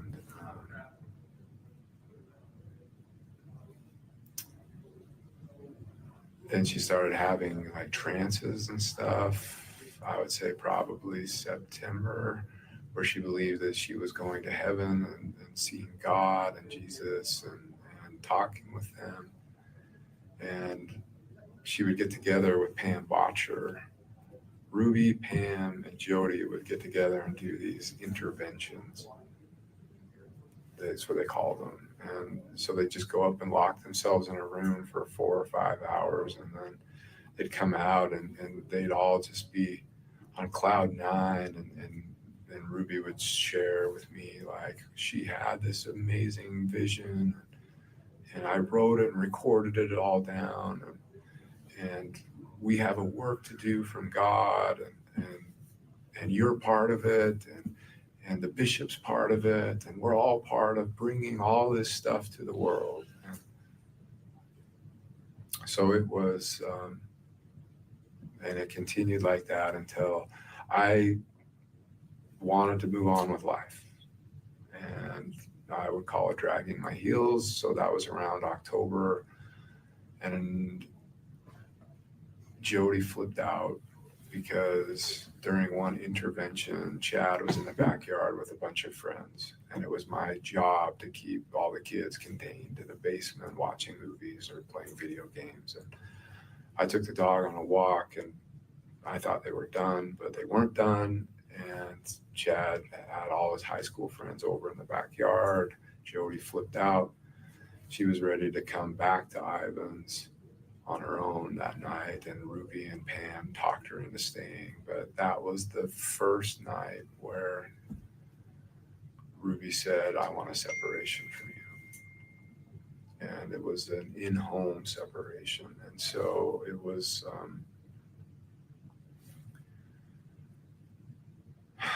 it was hard. Basically, there were all these rules now placed on me. Like, I could leave when I wanted, but I couldn't come back until Ruby gave me permission. I couldn't come into the kitchen to eat until Ruby gave me permission. And the upstairs where Jody roamed was completely off limits. I couldn't go upstairs anymore in my own house. And there would be, Ruby would dictate all of the terms of how our interactions would be, when we would talk, and that was hard. And it was during that time that I really became, I would say, dependent upon Ruby. Like, if she said a kind word to me, like, my whole day was made, right? And so that separation continued all the way up until the holidays, maybe the last week of December, first week of January. And then Ruby ended that separation. Jody went home the second week of January. But by that time, like, Ruby, Pam, and Jody were completely determined to do this work that they felt God had for them. And I have so many questions. I thought it was just batshit crazy. Like, Ruby, you have a reputation. You have a multi-million-dollar business. Yeah. You have a brand, and you are just giving it away. She wanted to legally, like, work with Jody's attorney to basically give Jody 8 passengers and become an employee of Connections. So basically the contract was Ruby gives Jody everything and Ruby gets nothing in return. Our manager, our YouTube manager at the time was like, red flags. Like, I don't know how to tell you. She is scamming you. Ruby fired him. They're all grifting. And I was like, I believe our manager. I think he's right. And Ruby started threatening me with another separation. Ego. And just like, this isn't about money. This is about doing God's work. Uh-huh. Says the person who wants the money. He continued in that time. Yeah. I mean, I don't know if he talked about how she had these visions and stuff, and they're very similar to what we heard from Gordon Bowen. Well, I don't think I actually heard that part yet, but not from Gordon Bowen. He writes about writing on a gorged. I'm sorry, egorged. Is that the word? Jesus. Is it engorged or egorged? It don't sound right. Engorged is full of. That's it. An engorged Jesus. And this is like sadistic completely because his vision, his dream, he's writing a screenplay, allegedly, Gordon Bowen is, and it just sounds as off as the one that I think is right here with let me look on here. Of Jody Hildebrandt, where she has I want to say a lion or a tiger, I forget which one it is right now, but of named Charles. It's just freaking out there. Oh wow. So let me pull this up, Control F, and try to get to it. I don't want y'all to think I'm just sitting here playing, here it is. But I just so real quick though, what were they doing up in that locked room for 4 to 5 hours and then coming down with being ecstatic, filled with visions? Are they doing dope? It's a very good question. I mean, I don't think it's an out there question. Tim Ballard was using ketamine, so what were these ladies using? It's a question that one of Brandon Boudreaux and Melanie Pulaski, Boudreaux-Pulaski, one of their friends, Jess, had mentioned, they had heard rumors about using like these hallucinogens or whatever. Now, I've never heard anything else about it though. So what was really going on? And is what I just want to know what this is. I really do. It's just bizarre behavior. It is. And it's just completely inverted from what is projected out there, what the image that they're trying to put off. I don't know if it's just a group. Is it just a group? Is it just a group that belongs to this LDS Church of Satan that's been around, in my opinion, since Bishop Glenn Pace? I believe maybe he was writing about these same kind of things going on that are going on still today. Or is this a church-wide thing? What's really going on here? And I mean, Carolina Hurtado just left a comment that I found really, really, really interesting and well put. And she put, the LDS Church is a cover for the Church of Satan. Their temples are satanic temples. I mean, if you think about it, if you look at the outside of the temple with the inverted pentagrams, and then you have people like Tim Ballard on the History Channel saying, oh no, those aren't inverted pentagrams, you silly Sally. Those are just, from this time and that time. And I mean, it's so weird. It's just like, I don't want to think that. But then again, the prophet of the Mormon Church right now, today, in present day, President Nelson was a member of the Skull and Bones Secret Society. So was President, M. Russell Ballard, Apostle M. Russell Ballard. He was also a Skull and Bone. And I mean, those are probably things that maybe the members would like to know. Probably not now. But, if they were ever given informed consent, that might be right there on the questionnaire, I would say. Because if you go look into what they're doing, what Skull and Bones represents, no. Okay, first off, no.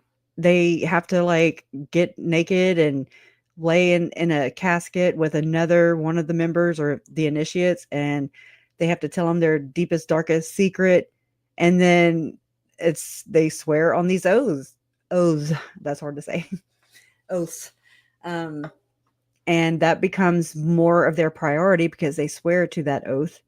And it's no longer even about the church, That's secondary. That's just a tool. I don't know. There's just so many questions.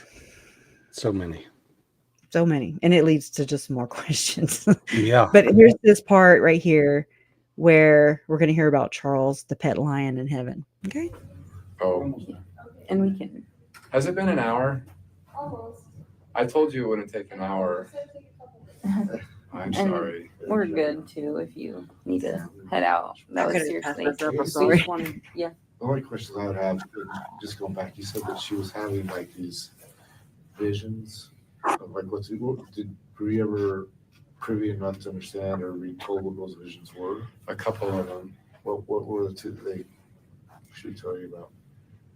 So, like one of them, she was walking along the beach with Jesus, and Jesus challenged her to go walk on the water, and it was a whole lesson on walking on the water.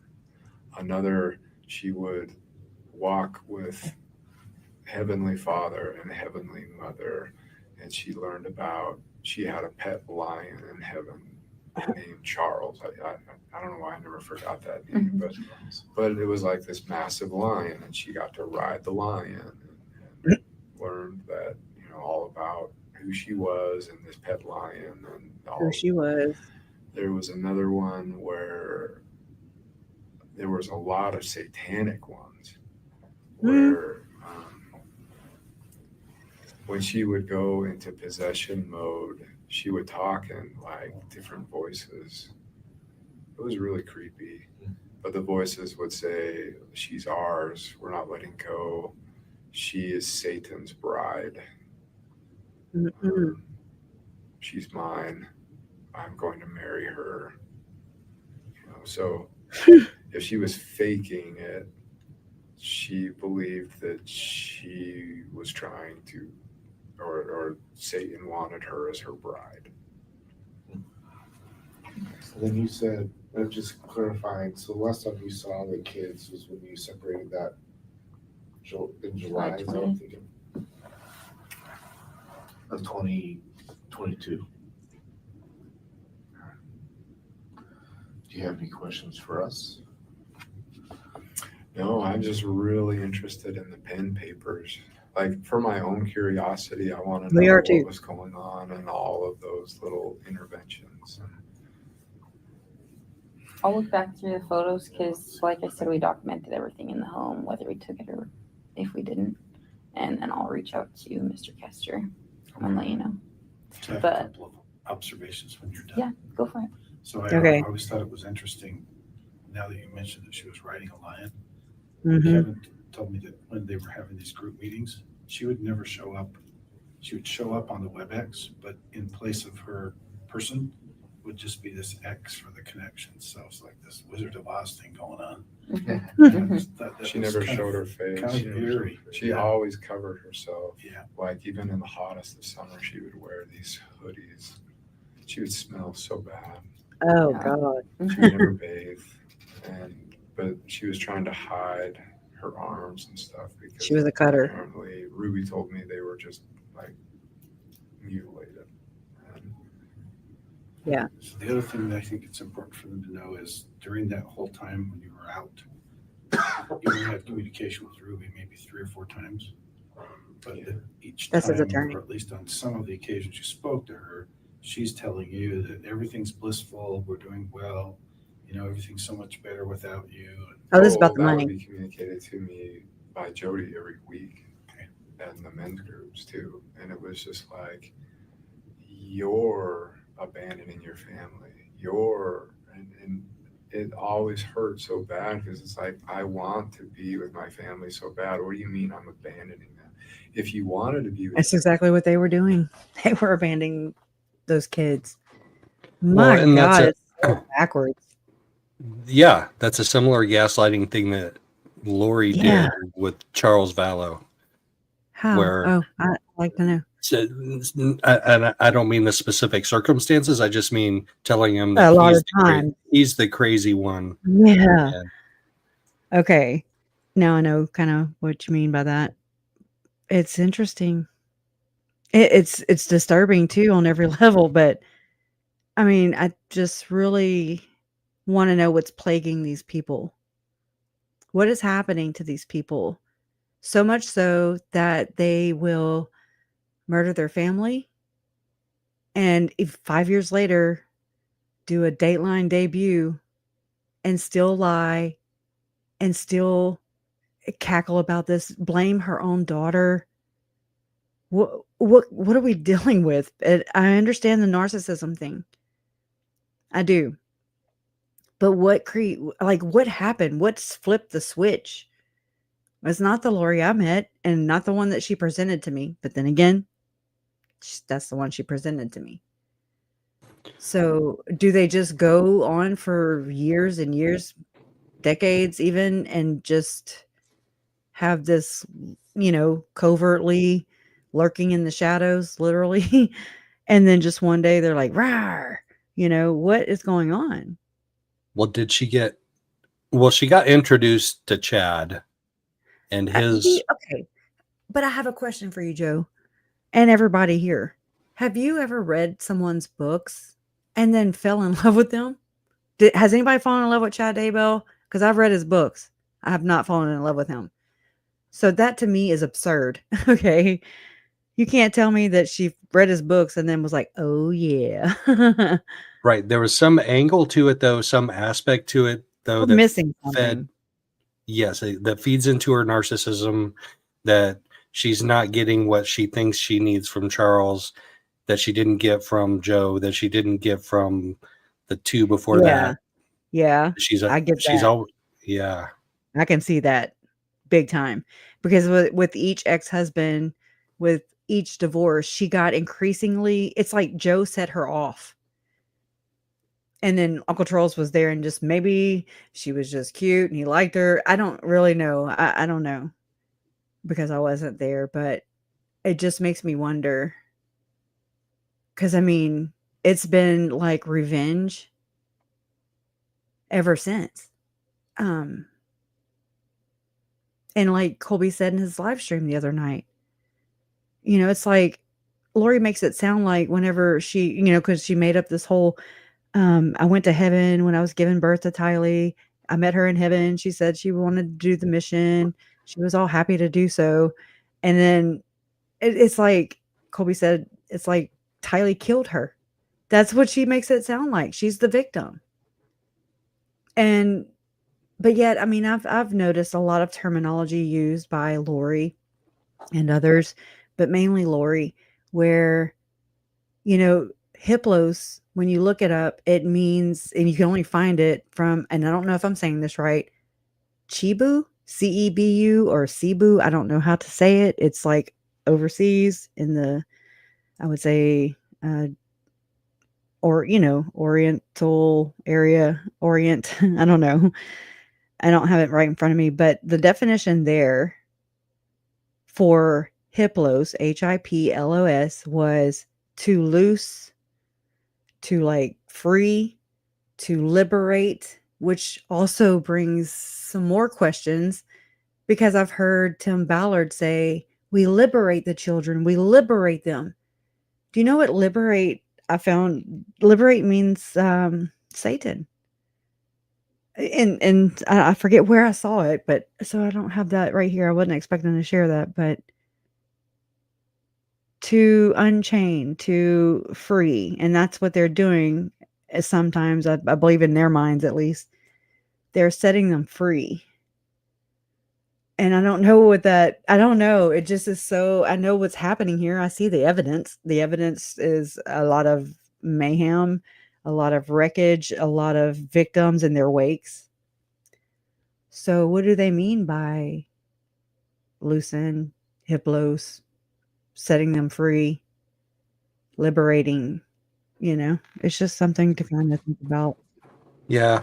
And I'm going to bounce out more just to the overall relationship between men and women and marriages. And if you're in a relationship, whether it's marriage or not marriage, with someone who's a narcissist, or when you're trying to court someone who's a narcissist, you have to go out of your way to feed their narcissistic desires. Yeah. Yes. They need you to do certain things, and whether it's money or attention or time, whatever it is, or all three of the above, then you do that when you're courting, and then that courting can lead to a serious relationship like marriage. Then you get in that marriage, and the narcissist all of a sudden realizes, I maybe am not getting everything I need. Right. Lori's trying to fill a hole for sure. Not just, okay, I know, I just realized what I just said, but And so not in a dirty way, but I mean that too. Whatever. So Okay. they have regret. They have buyer's remorse. They're Yeah. like, you know, I went ahead and agreed to this because this person's giving me everything I think I need, but then they get in I it and want like it. Yeah. They these provide. this other guy's They're giving me providing. attention too, and I like that, and this other guy's giving me attention too, and I like that, and Yeah. this other guy's again, and then they're like, I'm getting more attention from this other person. Bye-bye, Feeding the Charles. narcissism. Feeding Yeah. that. Yeah, and they're getting their supply from that person and everywhere. I've dated a narcissist. I didn't realize it at the time. Isn't that the story? Isn't that how that goes? But oh my God, everything revolved around his needs and his wants and his whatever he wanted. And oh my God, it is so taxing. It is so taxing. But I mean, that makes a lot of sense though. I feel like Lori is something from childhood. I feel something from childhood. There's a reason Barry's dark. There was a reason that Barry and Adam and Zach Cox ended up being dark, after my mom. And it makes you wonder, like, well, what did he do? Right. And it just makes me really wonder what her childhood was like. I saw the Netflix document along with a lot of you. I actually have it recorded. If anybody needs the link ever, just let me know. It's in my StreamYard, just like the Dateline. But in that, we see Barry Cox for the first time, and he says that Lori told him, Dad, you're a spiritual giant. And he just ate that up. And I mean, okay, I can see that side of it, right? But I mean, again, it's like you want to peel back the first layer. And if you do peel back the first layer, like just digging into that a little bit, you're like, oh, because then there's Stacy Cox Cope, who was Lori's sister. This is another thing that factors into their belief system. The fact that Lori believed that Tylee was a reincarnation of her sister Stacy. And then if you read in the text messages between Chad, Zalema, and I want to say Lori, that JJ was going to be reincarnated as Colby's child in the future. What's going on? I'm just saying, like, I don't understand that. No. And if they think of those as their regular beliefs, then I mean, like, how does that lead to the eventual? How does that lead into multiple mortal probations, or like what they think? Right. They're just all these great people, It is weird. But I mean, obviously that's a little pattern, because if they say that about Stacy, then, and that was Lori's belief already. I mean, I'm just like, what do these people believe? What do they believe? And are they being honest when they say that they don't do multiple mortal probations, which is reincarnation in Mormonism? And then how multiple dispensations, right? Yeah. Is that the term? Well, no, they call it multiple mortal probations. Trust me, it's like they're extra, so it's got to be extra tough to say. Gotcha. Okay, that's how this goes. But I mean, that's a big thing in all this is reincarnation. But they do believe in multiple lives. I will say that because they believe in pre-existence, where they signed a contract with Jesus, and then before birth, and then they are born into this life, which is number 2. And then they have the afterlife, which is number 3. So that's multiple in my definitions. Okay. My understanding. So again, what do we believe and why? And how many believe it? Like I know the church likes to do polls. Why don't they do that? Okay. Right. So she started studying about those things, like seriously. Yeah. When she got a hold of the book Visions of Glory, and she started going to Chad's seminars, and Chad came down to Arizona. But before that, when she was just a narcissist that wasn't a part of a weird offshoot that wasn't cult, ignited. Yeah. Right. Why as a narcissist would you agree to adopt JJ and you want to adopt the next child. I don't understand that transition there.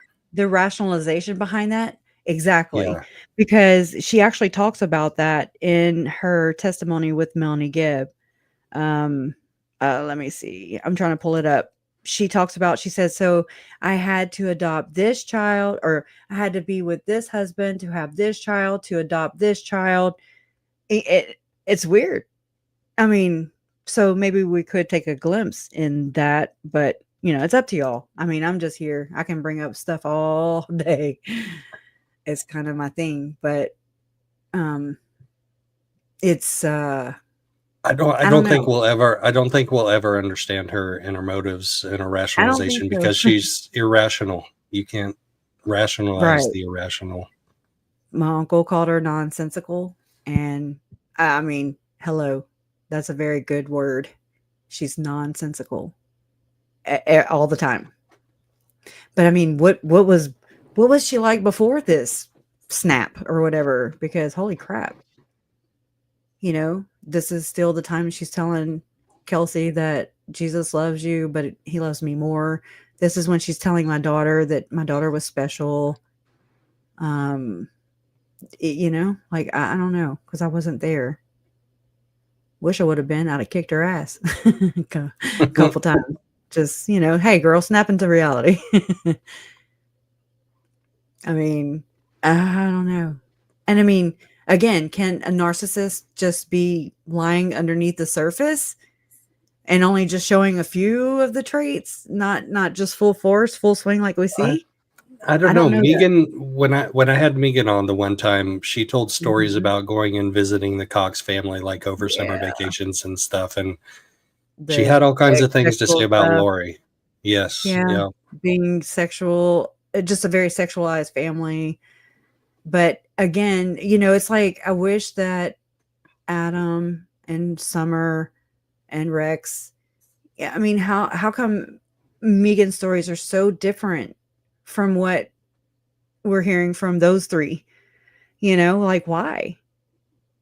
And I believe Megan over everybody, because she's got integrity. I can tell she's never given me a reason not to. And so it just makes me think that there's more secrets there that are hidden, and especially with Stacy. Stacy had eating disorder.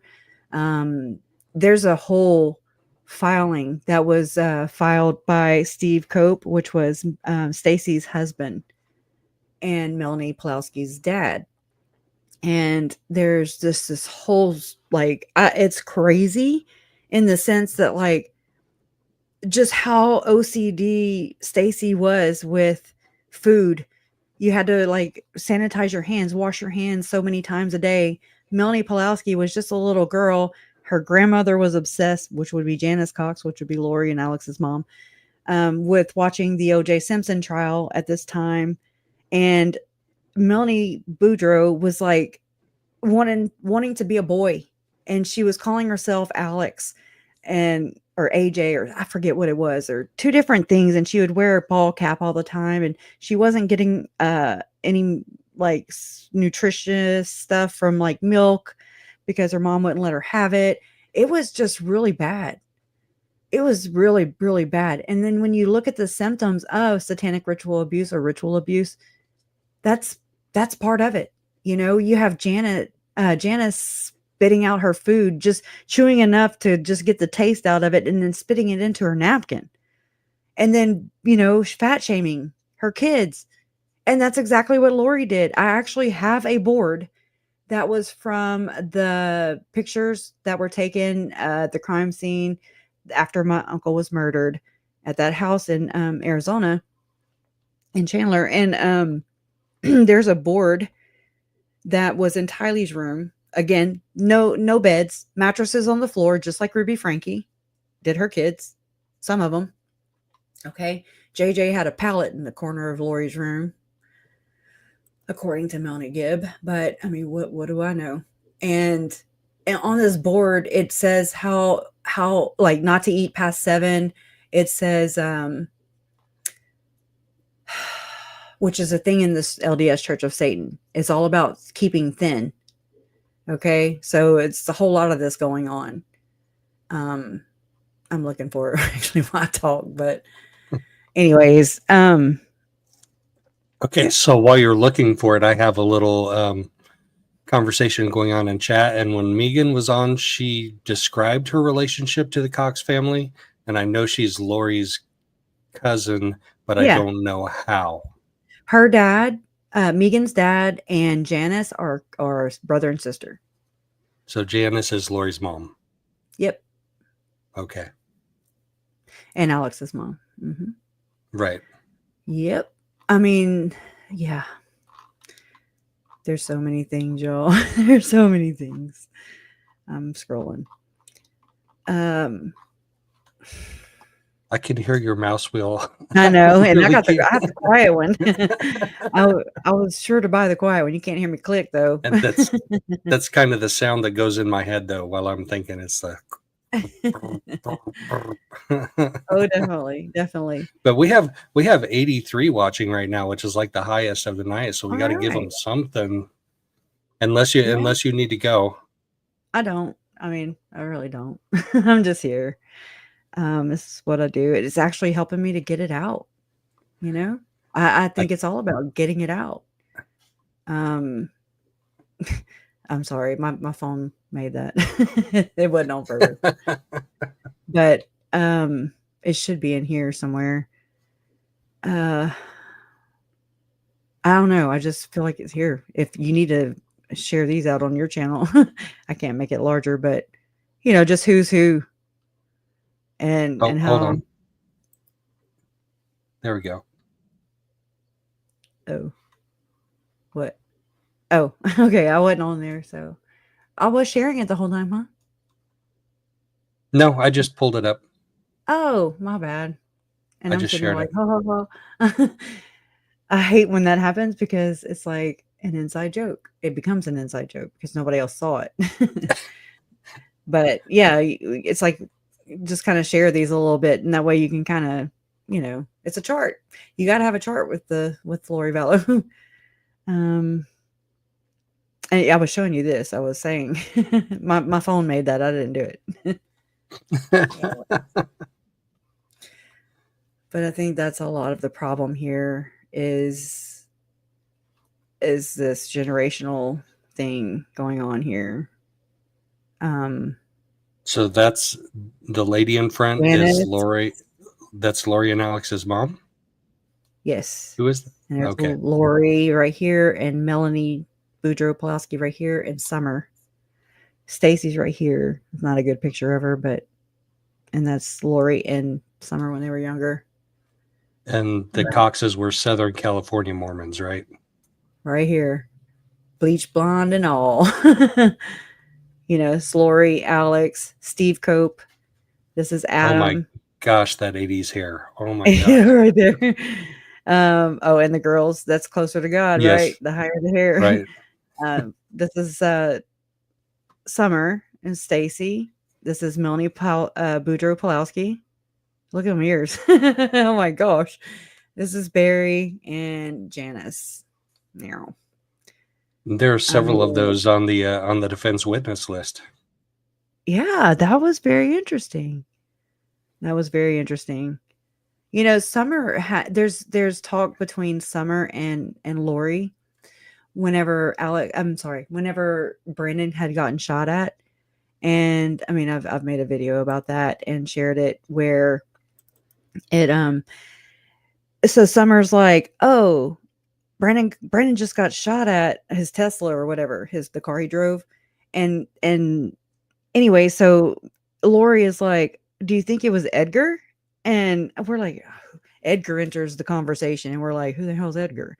Well, it's this guy that, I mean, I don't think she dated him back in the day. I think maybe he might have been a fling, allegedly. I don't know. Maybe he's part of this LDS Church of Satan. I don't know who he is. But, I mean, why would you say you think it was Edgar who took a shot at Brandon? How many freaking assassins do y'all know? Is what I want to know. It sounds like a damn crime mob family or something. After It's he a missed, lot. after Alex missed, wasn't there a text that went back and forth? Alex allegedly missed that said he can't do anything right. Yeah. No, that was actually Zalima that testified to that. It was Okay. after a missed shot at Tammy, and Lori was in over there at Zalima's, and when that happened in Arizona, and she said that she can't do anything right. Look, I had too much time on my hands. Can you see the different You did. outfits? You did.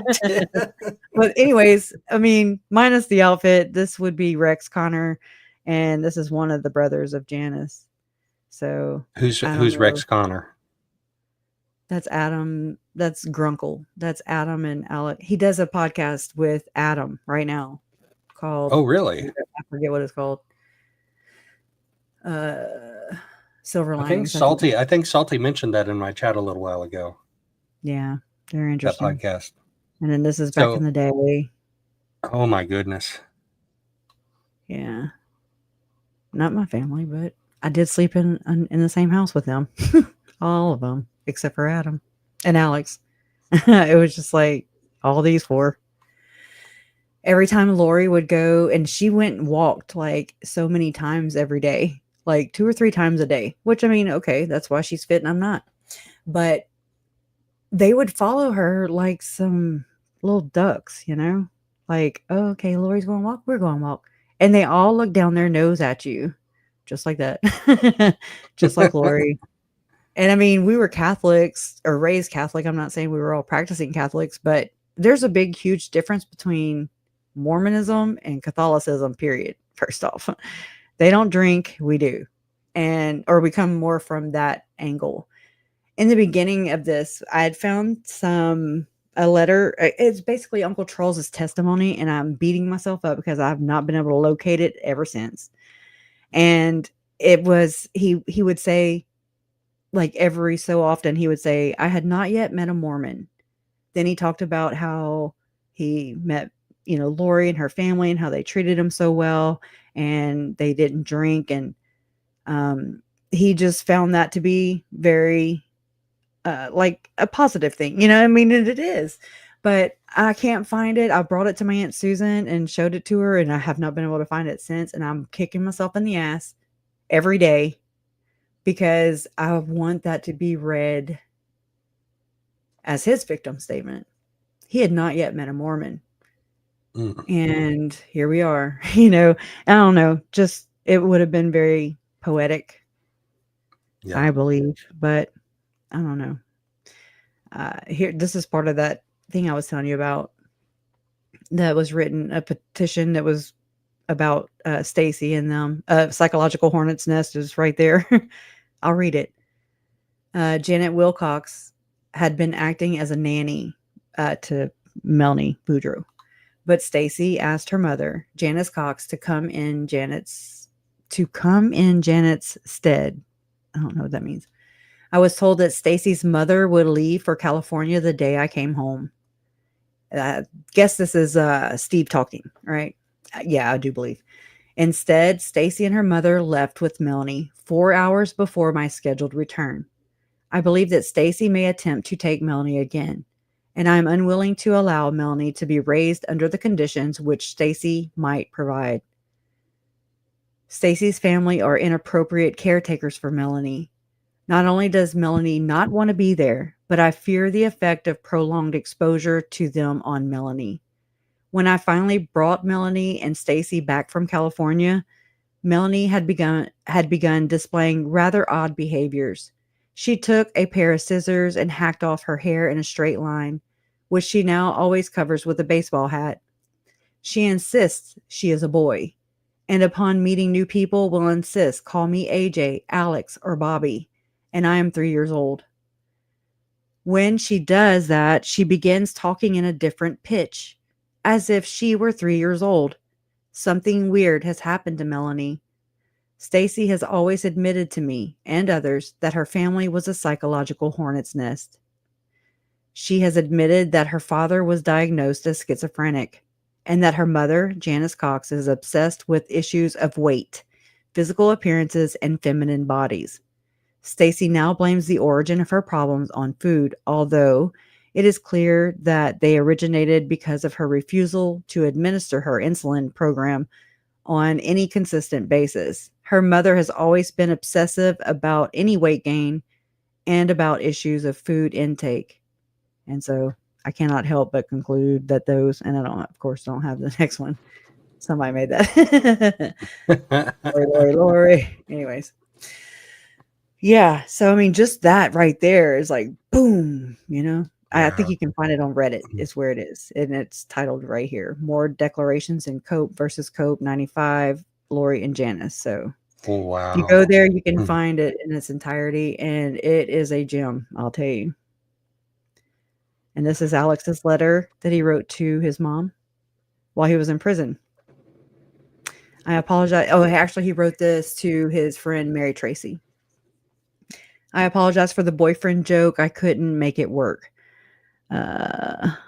Mayor, would you do me a favor? Call Janice and ask her to put Joe's address on a postcard and his license plate number. I think it will be popular in here.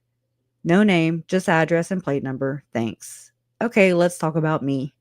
We get to go outside for rec 1 hour a day, 4 days a week. My back was bad for 2 weeks, so I didn't go out. But last week I went out and took my shirt off and I got burned, so I didn't go back out for 9 days. It's so lame. Well, I'm just saying. That's very boring. Very long story. Oh, and this is interesting. Oh, yeah. Facebook. This is the first time I've ever gone Facebook Live. This is my first ever Facebook Live. Okay. You can do it on the Lucas fan page too. Okay, you can do it on the Lucas fan page. This is on my personal. Morgan, our web girl, will be mad at us if we don't. Okay, so we're going Facebook Live. My brother Alex is in the studio, and a lot of people think that in our family, because I've done a morning show all over the country, that I'm the talented one in the family. But the truth be told, my brother Alex is the talented one in our family. And she said Lori and Alex would call their parents by their first name. They didn't say mom and dad. They said Janice and Barry. She said Alex had that dry humor. And she said her kids actually really, really liked Alex. Her kids really enjoyed when Alex would do those Looney Tune voices. I don't know if you've ever heard Alex and his voices that he could do, but he was really good at doing different voices. And he did a lot of Looney Tunes, and her kids liked that. But the truth be told, my brother Alex is the talented one in our family. And you're about to hear why. Okay, are you ready? So I told you he's all about cartoons, TVs, and movies. I'm just going to rattle off random things, and you're going to hear the impression and then the actual lines from the movie. Are you ready? Okay. Alex, are you ready? I think so.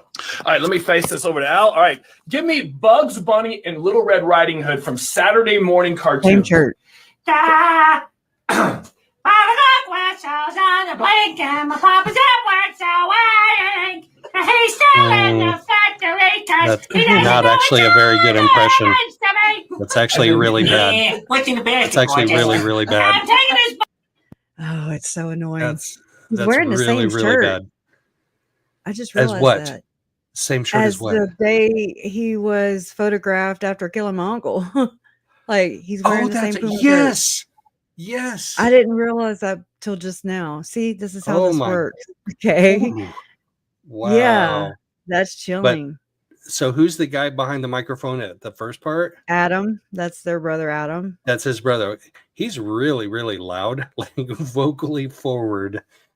Yeah. I mean, but like on the podcast, he doesn't really sound like the radio person that he was, which I find interesting as well. Yeah, so maybe it's a dynamic between the two of them, maybe. Maybe. Maybe. I don't think I've ever heard him on his radio show. I actually bought his book in the very beginning of this because, like I said, I was researching everybody, to my knowledge at least, and I never finished his book. But he did talk about Stacy in it, and I'm talking about Adam right now. Adam's book, My Radio Life or something. But I don't know if y'all even want me to finish this. It's different. Not no, please, for the love of God. That was So in my chat, USA Libertarian said some of his impressions were good They were. times. Yeah. Yeah, they were at times. I've got some questions for you about Lori's defense filing, because I don't know all of the people on her witness list, and I think you might probably know most or all of them. You know it. Pretty much. I mean, for the most part. Yeah. All right, hold on. Got to hit the present button. It's so difficult. No, it's horrible. It's so horrible. So many things to have to do simultaneously, you know? It is. And you have to like have some sort of order of logic to it. Yeah. All right. So this was the latest filing last Thursday. And she cites both of her cases, one for Charles Vallow and Brandon Boudreaux. Conspiracy to commit first-degree murder is what I found in the probable cause or not the grand jury indictments. I haven't found her arrest warrants yet. I'm still looking for her arrest warrants on these two cases.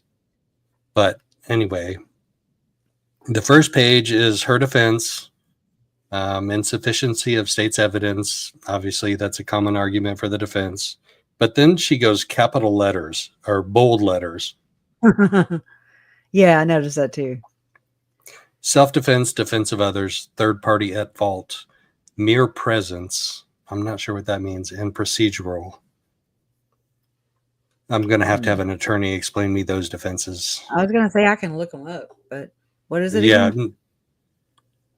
The self-defense as a defense theory is pretty obvious, but the charges are conspiracy to commit first-degree murder. How is conspiring with your brother to kill somebody a matter of self-defense? Like, that makes no sense to me. Right? Because right here, the theory of self-defense is protection and not aggression. And to keep the two in rough balance, the force to repel should approximate the violence threatened. Even a person who starts an affray is entitled to use self-defense when the opposing party escalates the level of the conflict. So that's Alex's defense, because he claimed that he got hit in the back of the head with a bat and he was defending himself. He actually said that in his 911 call, but that can't be defense. That, I mean, she can't say I conspired to kill my husband because I was defending myself. Right. Because she didn't defend herself. If she had pulled, and a lot of people think she did, but I mean, if she had pulled the trigger, went, got the gun, pulled the trigger, okay, maybe we'd be there, but we're not. Do you think Alex she used them in all her other murders? So right, yes. Do you think that Alex was wrapped enough around her finger to take the fall for her if she actually did pull the trigger? I think so. Now in the LDS Church of Satan, they do have these different roles. One of them being the protector, and no, actually not the protector. They have all the things, except I have not really seen protector. I've seen it somewhere else, but not in the actual LDS Church of Satan beliefs. So I don't know. It's just, I've never heard of different roles of different things of like a criminal enterprise, I don't know. Just never was versed in all this stuff. I don't know. Then third party at fault. So is that Alex that she's throwing under the bus? Third party at fault for conspiring, though. I had to look up the grand jury charges. Third party at fault. I had to look up the grand jury charges because I thought she was on trial for the actual murder of your uncle. I did too. But it's conspiracy. The grand jury charges are conspiracy to commit first degree felony murder. So all they have to prove is the actual conspiracy. If one person furthered it, yes. Okay. Which we know he's dead, so it got furthered. Yeah. And they went on. Yes. To do more. Now, I just looked at third party at fault self-defense thing. Is that what you had said? Because this came up. It says you believe the use of force is immediately necessary to protect that third person against the use or attempted use of unlawful force. That's from Texas. Okay, that's actually not a horrible argument if the argument is as the stories are. Right. That he came in there, they had an argument, and your Uncle Charles was being super aggressive, and so aggressive that Tylee brought out a bat and he grabbed the bat. I think they planted the bat. I really do think that they I don't know. I don't know. I go back and forth with so many things. Right. So that would mean in that hour that she took Tylee away, they were talking about their stories. They were getting their stories straight, right? Which is why they're saying they could be hearsay, you know? Right. What is immediate? What is immediately after? Yeah. Mere presence. Item E is mere presence as a defense argument. Oh, I just read this. Under what conditions might a defendant not be justified in defending a third person? If you find from the evidence beyond a reasonable doubt that the time and place in question, the defendant did not reasonably believe that he or the third person was in danger of death or serious bodily injury, or that a reasonable person in the defendant's situation would have retreated before using deadly force. But this goes into the whole thing where Alex says, pause, Charles, just pause, time out. I'm going to get my gun. I'm going to go retrieve it from that bedroom right there where I say I got it from in my statement to the cops. And then I'm going to come back and then we're going to, unpause. No, sorry. I mean, that's so illogical. I think in that police interview in the interview room that the state is not going to use, I think actually the investigator, the detective asked him, well, if you went in your room, why didn't you just stay there and lock the door and call 911? Yeah, the cop that initially that was on scene said that, well, why didn't you just go lock yourself in there? Yeah. It was one of the ones on scene. So that's body worn cam, and that actually may be admitted as evidence in trial because the state said the interview room video is not going to be used for Alex's testimony, but the body worn cam may be. They haven't decided yet.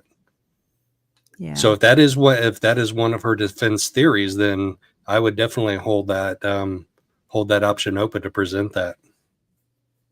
Yeah. But I mean, that would be a presentation, I think, on rebuttal though. And you have to also I have to think, I at least am thinking that just like in Idaho, I was not expecting all those text messages. Some because I'd gotten them in the FOIA request, but not all of them. Like, holy crap. They really knitted that together. And then Chad Daybell's James and Elena story really topped it off, because I mean, it did coincide with actual events that were going on in their lives at that time. Right. And then one of her arguments this morning was when they were discussing the severance of the two trials and the two cases versus the merging of the two trials and the two cases. She said, well, in the grand jury affidavits, they included all of the evidence from both cases in there. And I'm like thinking about that later and talking it out with my people in chat when I did my live earlier. Well, you can use evidence from another case, especially if it's like text messages and stuff, to prove a conspiracy. I mean, just they because actually you have came from Chandler. Did you know that? I didn't know that. No. Yes, it's so Idaho used Chandler's. Oh, wow.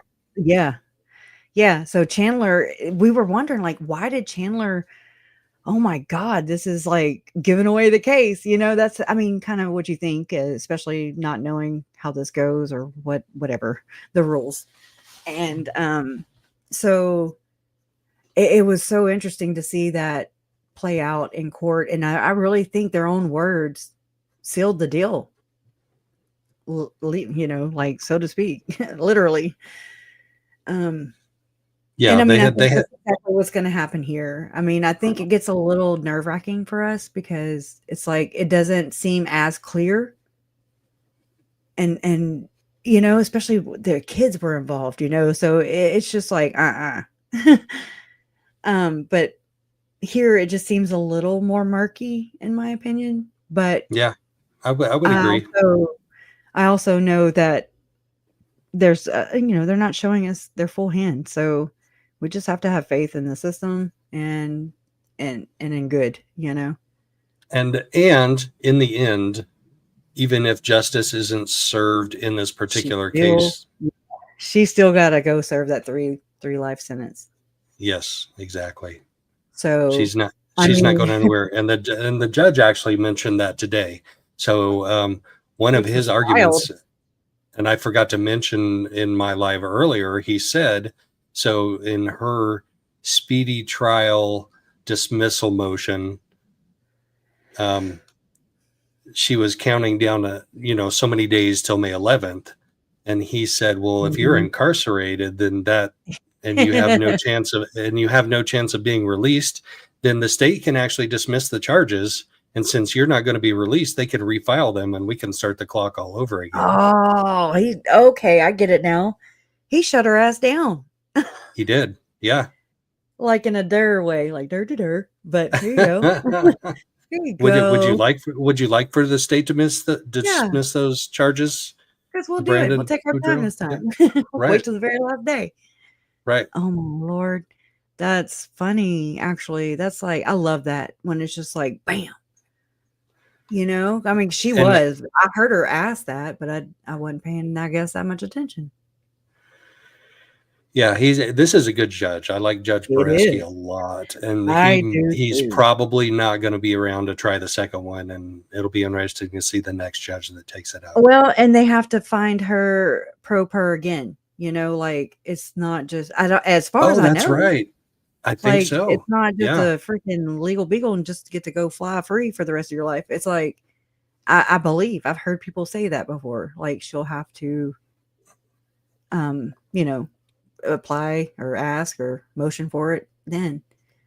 But and then he also said that she can't have two cases simultaneously. I mean, you know, lady, quit getting your ass in trouble, and then maybe you won't have this predicament. She can't have two different trials simultaneously, but she can be tried on a merged case basis. Like they could merge the two. And we always thought that too. We always just assumed that they would be together. And a lot of people are shocked even now when they find out that they're not together. So, and then like Lori saying, well, the state doesn't want to try them together. And then boom, they were all just talking about it. And I was like, holy crap. But they would have to push back this one. Right. She said that. She said the state could have tried them together and the state chose not to. And then the judge says, well, that's prejudicial against the defendant because if the same jury hears the evidence from two different crimes, that may prejudice them just against like with her Idaho for the other one over her. Right. Yeah. So and so the state goes, no, we can merge them. I just need a little more time to be able to prep to be able to merge them. But the witnesses out of town is what she said. And you know what she said? What Lori said? No, I didn't mean that. I wasn't saying that. Not that one, silly judge. Yeah. Right. Yeah. I didn't really mean that we should merge them. And then that was like one of right. Exactly. Well, and then she has one of her like flippant comments. She said to the judge, well, we need to get this started by May 11th and the court can just figure it out. Yeah. Oh my God. What a self-righteous wank. Yeah. The court can just figure it out. I'm right and you're wrong and blah, blah, blah. Plus taxpayers' money. You know, who cares? Who cares? I don't have to deal with it. All right. Yeah. So the list of witnesses, we know who Nate Eaton is. He was sitting in front of me today in court, typing up on his laptop like as fast as his fingers could go. Yeah. Fall off. Which is really cool because they allow electronic devices in these courts and they didn't in Delphi, and that was extremely frustrating for a lot of people. They did allow us in the one in Idaho, but I mean, don't dare point it up. Don't even raise it up to look because you can't see right. You better just keep it down because Judge Boyce was like, out. Made a spectacle out of people sometimes. Some deserved it. Y'all know who I'm talking about. Anyways. I don't, but I don't need to know names. So Nadine Vaisa Itai. Visea Itai. Who is Visea? Oh my God. Visea Ayatawa something. Visea is Tylee's friend that would, like, Lori would even fly her to Hawaii for, blocks of time. And I actually have a video in it, so I'll find that, and that's what I do, right? I'll find it and you'll see who Visea is. Very beautiful, sweet girl. Very close to Tylee. Okay, and then Gabrielle Bonilla. That's Gabe, is Bishop Gabe Bonilla. He is also Jason Mal's illustrator, and they're on business. I have them on a business forum together. Bishop Gabe was also present whenever my Uncle Charles was locked out of his house when he met with the cops and he had to break into his own house. Whenever the cop was like, destroy and murder aren't the same. that one. So Gabe had picked him up from the airport because Lori had canceled his return flights on a business trip. She started calling him Ned or whatever while he was out of town. And so he's coming back, right? Because he's like, what? And so he found out that she had canceled his flight back. So he had like $600 or something to his name. And so he had to buy tickets and fly back, only to find that his truck had been moved and was no longer at the airport where he always parked it. And because Melanie Gibb and Lori went and hid it. Okay. And then she got rid of all his clothes. She got rid of JJ's iPad, like all the things that both of them needed. She had Bailey, the dog. She had the service dog. She had his collar. She took that, not the dog. And then, so yeah, that's what Uncle Charles came back to. Nobody was there. She went and stayed at a hotel.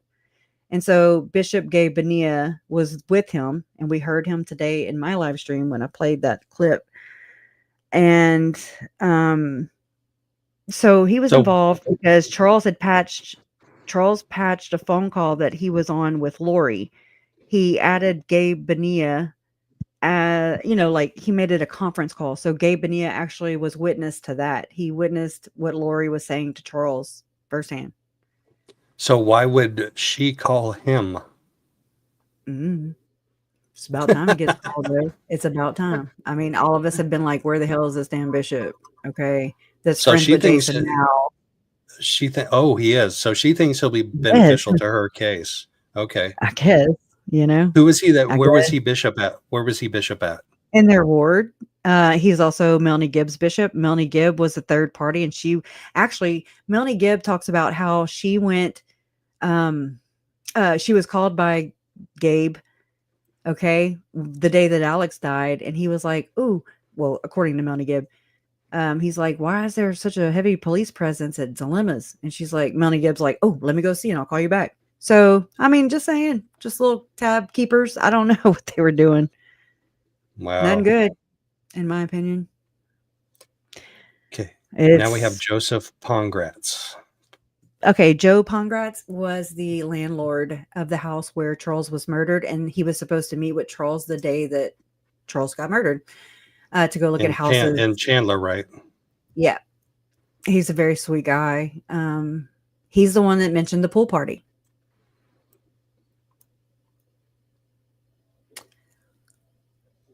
So remind us again about the pool party. We've always just heard that there was this pool party after Charles was murdered. Kids playing. I mean, of course, it could be a lot of kids and just music on, but who knows? I don't know because I wasn't there. Lori likes to, flex the part that you weren't there. I was there. Oh, nobody was there. Oh, how many times did she see that in that interview? So I don't know. So how does that pool party relate to the case? I'm just saying that's how we heard about that. That she was throwing a pool party the day he died. Oh, the day he died. Yeah. Like After he died? After he died? Yeah, the same day. How on earth does she think that's going to help her case? Oh, my word. But I mean, he told her she had to get out. So he kind of prompted, I guess, he ignited that aspect of it. Like, hey, let's move to Idaho. Okay. I mean, I'm not saying it's his fault. I'm saying it just maybe no. Oh yeah, no. You have somebody murdered. You have somebody murdered in a rental house, and then there's a loud and he pool knows, party like, going on that night.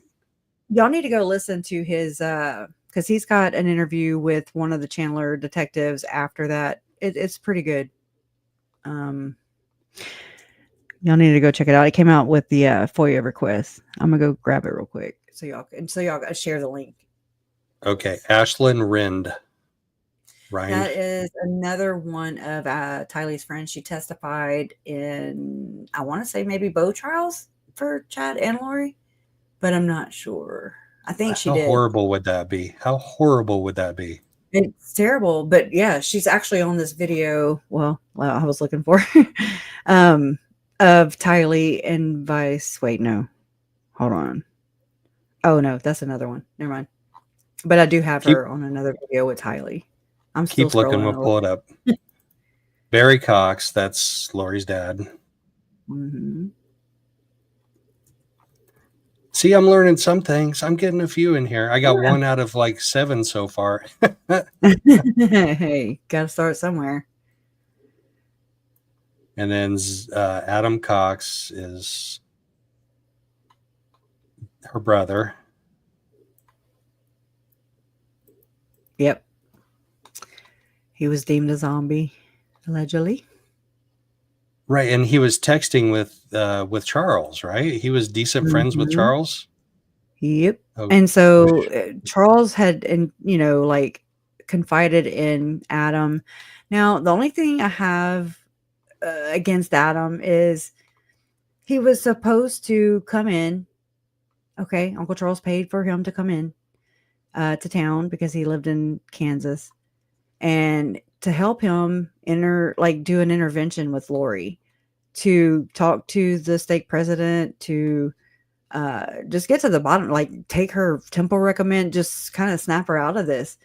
Well, Adam gets in and he just calls his mom to pick him up from the airport. And I'm just like, well, that's not very good, because in the text messages you see communications between Lori, her mom, Summer, Alex, and then you see where Charles, text Lori, where Adam and Charles are texting one another, and you kind of see what's playing out. And you have Janice saying, hey, no, it's either Janice or Summer, don't quote me right now, but it's one of them saying, do you want me to run interference? They knew what was happening. They knew why Charles had Adam come in, and they pretended like they didn't know. You see what I'm saying? They covered for Lori, in my opinion, just like she told them to do, because they do whatever Lori tells them to do. It's very gross. Right. Lori told them not to talk to Charles. She said that he was cheating on her, but she was the one doing the cheating. And actually, the Chandler detective said in the FOIA docs that there was no evidence of Charles cheating. It was Lori that was actually cheating.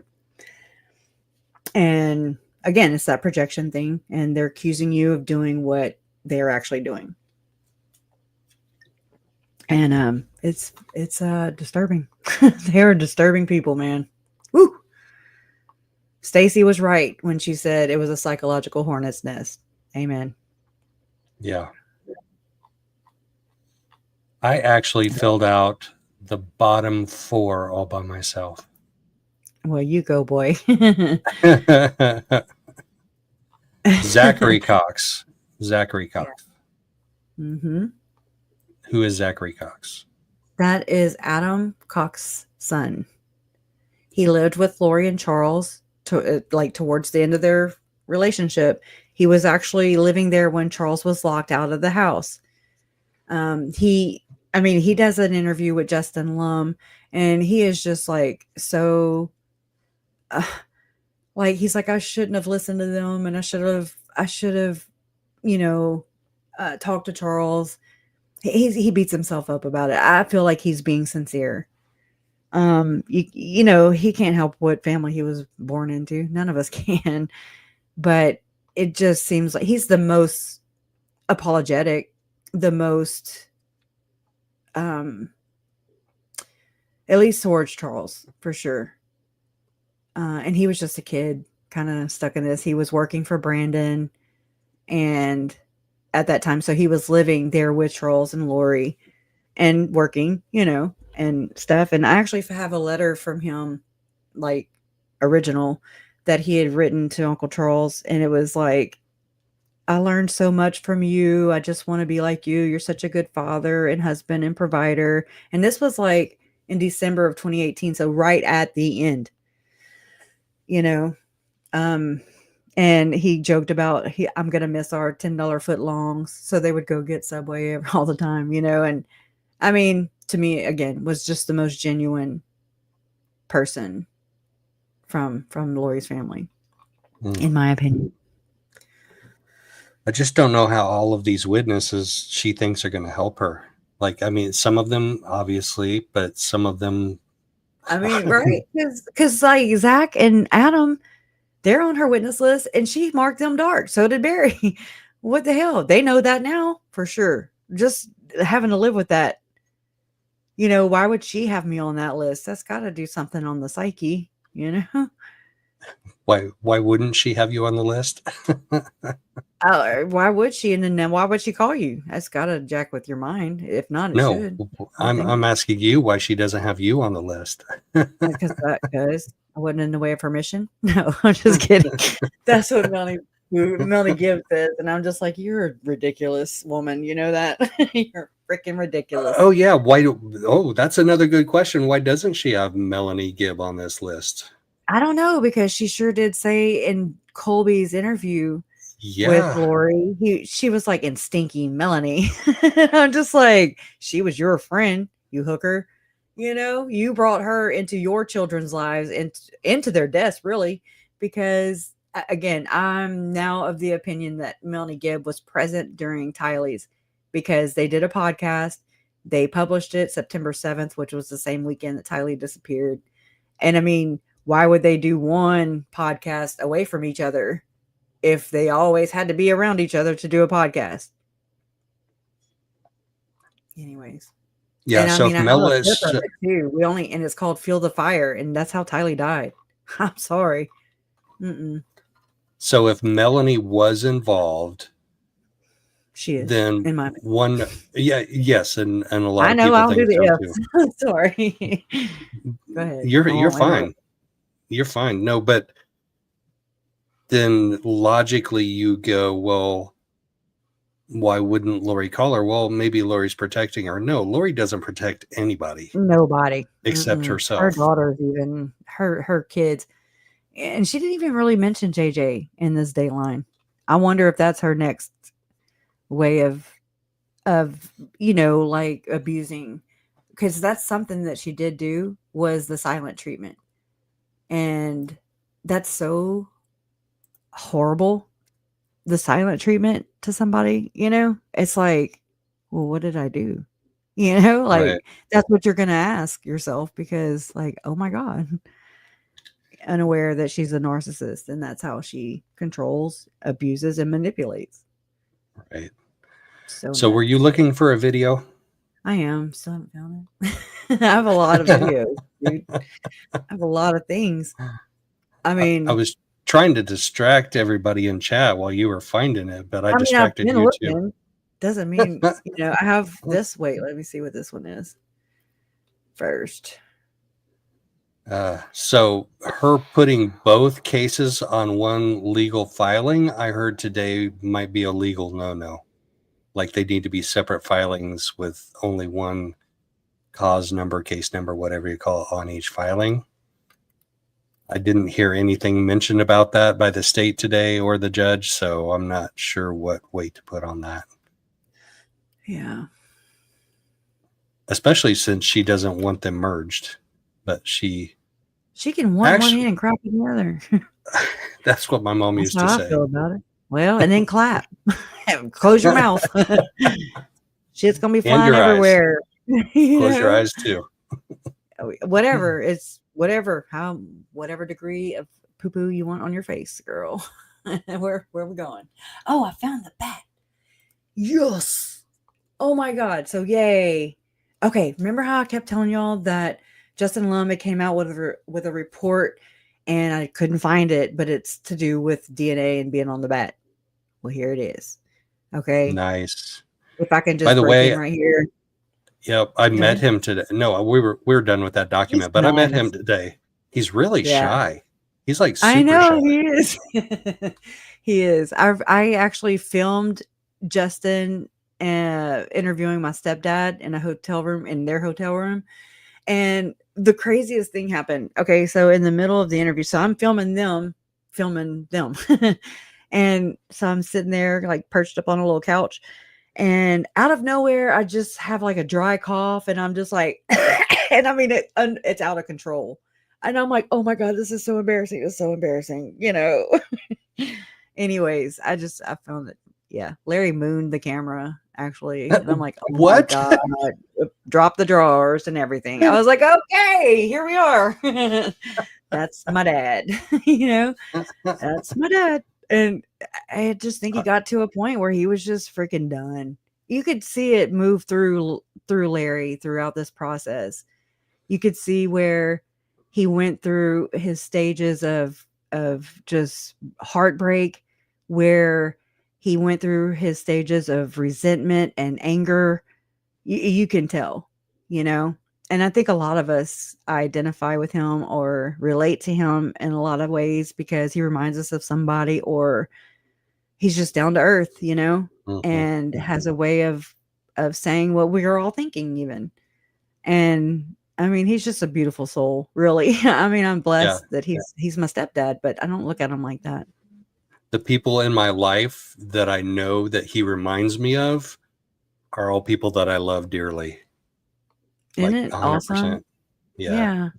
Just genuine, and just he loves his grandchildren. He loves his children. He loves his wife. You know what I'm saying?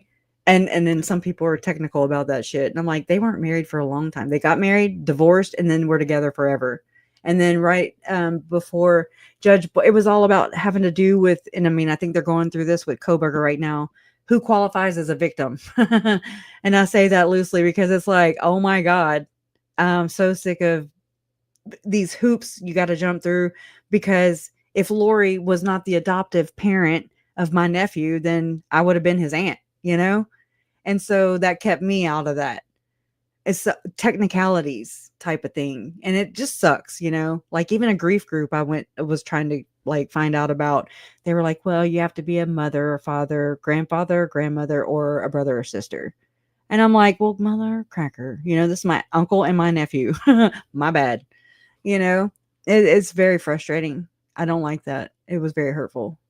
And I mean, I understand, you have to have boundaries and stuff. I get it. No. You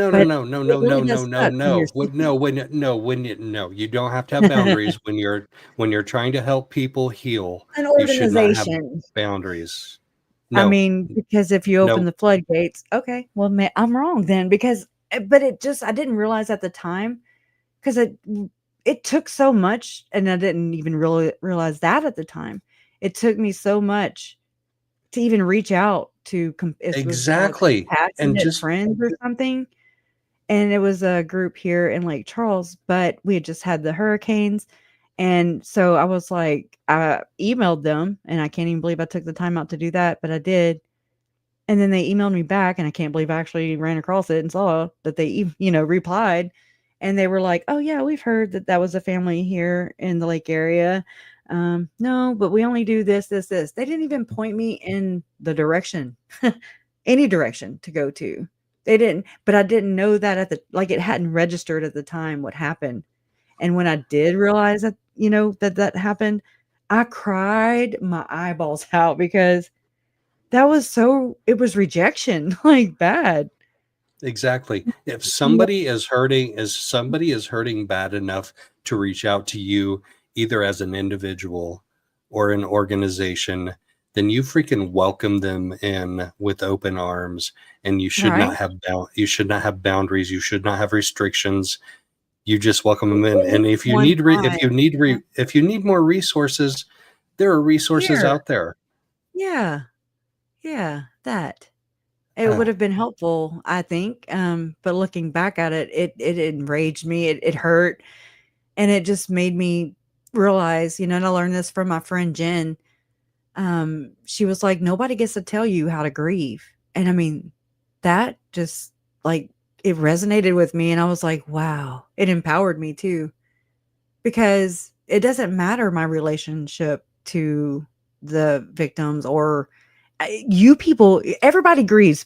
People in the chat grieve over them. And I mean, I'm not going to sit here and tell you don't have the right to. What?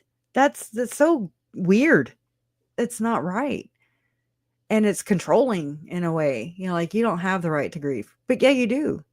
That's why I'm like, if you have a pet rock, okay, or a plant or a dog or a cat or whatever, okay, just fill in the blank. And you don't have that anymore. You can a rock or a plant. That. A rock or a plant might be a bit far from me. Just personally. Nobody gets to tell you how to grieve. And so there's no wrong or right. And I mean, everybody's grief is different, I'm being honestly upset, but honestly, I say that jokingly, like a rock or a plant may be too far. But if you had a rock that got run over by a dump truck and it got crushed to pieces and it caused you to not grieve, a good rock then. Right, but okay, come to me and I will listen and I won't judge you. Right, I won't turn away. Yes, exactly. I will welcome you with open arms and I will listen to you and I won't think you're weird. Right. Well, I wouldn't say that. Okay. Anyway, I know. I mean, it's just a lot of people even like, they say, I'm so sorry about your uncle and your nephew. And I'm like, okay, well, there's also Tylee, it's not like just because she wasn't my blood doesn't mean I didn't love her or that I don't love her now, because I even love Tammy and Joe and I've never met them. So nobody gets to tell me that. And I'm not going to tell you. Yeah. I never met JJ, and I didn't even know about him before this case. And I have no personal connection to him, but no personal ties. But watching that video of him and seeing the beautiful young boy that he was, I grieved. I did. I cried. And the next morning I got up and I cried again.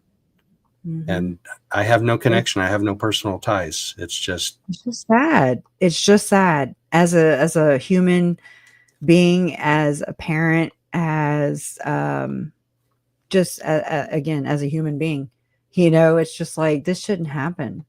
This is not supposed to be. This is not how it's supposed to be at all. So it's sad. And again, I mean, I think it's what keeps us, like keeping them center and focus and victim oriented, like this is what it's about. It's not about me. It's not about you. It's not about our indifferences or everywhere in between. It's about the heart of the matter. And that's the senselessness of murder. You're not supposed to have, that's a basic human right. And you're not supposed to take it upon yourself to rid the world of anything. I mean, have you ever thought about ridding yourself, Lori? I mean, maybe it's me that's the problem, that kind of thing, Yeah, we can't. Well, if you go upon taking on the world to rid the world of evil, you will never get there. And so it'll be discouraging, but we can take it one day at a time. We can take it one concept at a time, one video at a time, one news story at a time, and take the lessons that we learned and the difficult research that you have done over the years, and maybe somewhere down the road, some other little boy, little girl will not end up in the same Exactly. with the same ending. That's what it's all about. It's about, you know, the world learned about Tylee and JJ. I mean, from all corners of the world. And I mean, that right there, just people knowing who they are, even if it's through this case. I mean, of course it's going to be through this case, but knowing that, and then just making it like count. Like Lori would slap her hand on the counter and say, doesn't count for me. And I think it's all about making it count for Lori Vallow Daybell. That's what this is all about. She's still slapping her hand on the counter and saying, doesn't count for me. She did that today. She did that today. I mean, I want to say literally, but it's not literally. So I'll look like an idiot if I say literally. But she'd have to slap both of her hands on the counter. Right.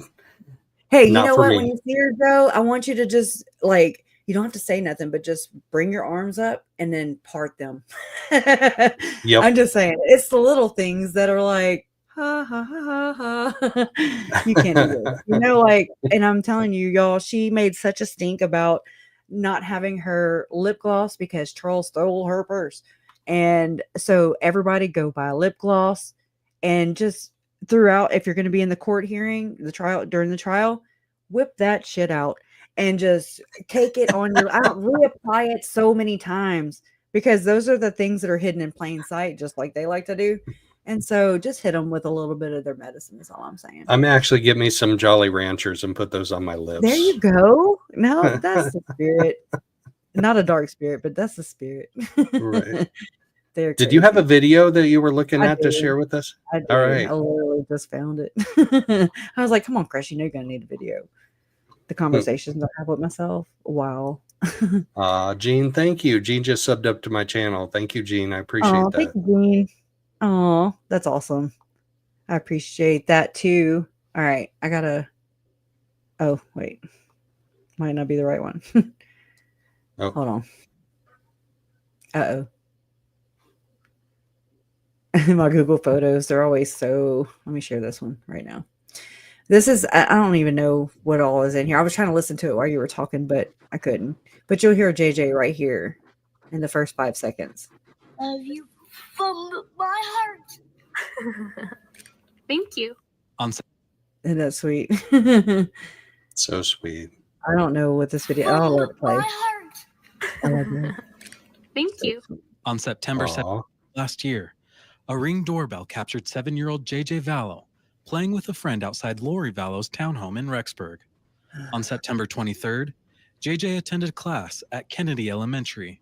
That is the last time he was seen alive. Police found JJ's remains on Chad Daybell's property in June. On the anniversary of his last sighting, family and community members remember the young boy. His older brother, Colby Ryan, released these photos of JJ, saying, quote, "To my JJ Boo, I love you, Bubby. I can't tell you how much I miss you. I miss your voice and your loving heart." He continues, "I will always want you to know, I always want you to know I love you, and you're in my heart today, tomorrow, and forever. I love you, JJ." Rexburg police officers took time out of their day to visit JJ's memorial site on Chad Daybell's property and pay their respects. Days ago, JJ's grandmother, Kay Woodcock, released this photo, saying, quote, "Our baby is surrounded by love and peace in God's presence. We cannot help but miss him." She adds, "It helps knowing he is with his dad, Tylee, and all our other beloved family. Thank you, Jesus, for giving him to us. The short time he was here, he was a blessing like no other." I guess I'm going to wear another hat. Blessing. It's a word that is used a lot by those who know JJ. And it's something his brother highlighted in a video made for JJ's birthday in May. I feel like that's one of your main spiritual gifts, is just joy. You just walk into a room and just make people attracted to the light that you are. People see that you are just such a beautiful person, JJ. You just make people happy, and you've made me happy for a long time as your brother. For KPVI News that works for you, I'm Kate Garner. That's so sweet. I didn't even know I had that. Okay. That's how long ago I must have seen that. That was awesome. Yeah. Touching. I'm looking for Tylee right now, but it's just being slow. Yeah, I'm a little slow. I had that little, I sometimes. have a 15-second clip that came up, but let me grab it. I have, Hey, Divergent's in here. Hey, Divergent. Good Hey, to see you. Divergent. Here we go. I have it in slow motion for some reason. I don't know why. I think it was so I could use it as B-roll somewhere, but so I'm gonna turn the sound off. How about that? This is Ashlyn, Rind, and Tylee. Ashlyn, Ryan. Okay. All right, let me turn this volume down. But they were just being silly little girls playing a game, and just they were being like giggly girls. I don't know how else to say it. Just kids. And it's good to see, Tylee act like a kid and be a kid instead of the horrible situations that she was put into that she should have never, ever been put into. And still, her mother to this day is putting her into some horrible situations. That's one of the things that makes me the maddest about that interview. It's bad. And here, where'd that go? Oh, go ahead. I don't know what I just did. Oh, it's white right now, as you can see. If you can see, I made it fleek out. It's like, girl, you got too much stuff. Hold on. I just don't know where everything went because there was one I saw and I was like, oh, let me go there. Anyways. Are you finding it? Mm-hmm. Allegedly. Allegedly. Mm-hmm. Okay. There we go. I mean, this wasn't, I don't even know if they're saying, yeah, it's something I just made. That was at the Rexburg, whatever. I forget the name of the center pavilion or whatever. And same day they had the kids memorials, or what was it called? What do you call it? A vigil. And they did this for Charles and for Tammy. So I don't know. I just put it with that little thingy. But anyways, it's justice for Tylee, Charles, Tammy, JJ, and Joe. Yeah. And the Lord's favorite. I'm kidding. Anyways. No, justice for her too. Absolutely justice for her too. Just picking because this really is there's a picture of Lori and Charles, but you can cut it. I cut it and it fit perfect here. Pretty perfect. Actually, it's this right here. Oh, wow. The Lord's favorite. Don't you know? Just eliminate. There you go. The Lord's favorites. That's so gross. I mean, when do you wake up and you're like, oh my God, he is so sexy? You just don't. Nobody in this lifetime or this planet. I'll tell you that. Okay. But then I think about Tammy and I'm like, well, Tammy made him her husband. So, I don't want to like knock her down or anything, but he is just nasty.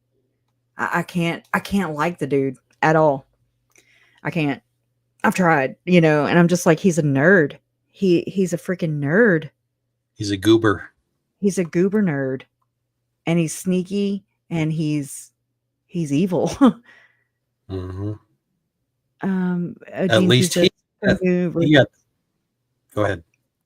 I was just reading Gene P's comment.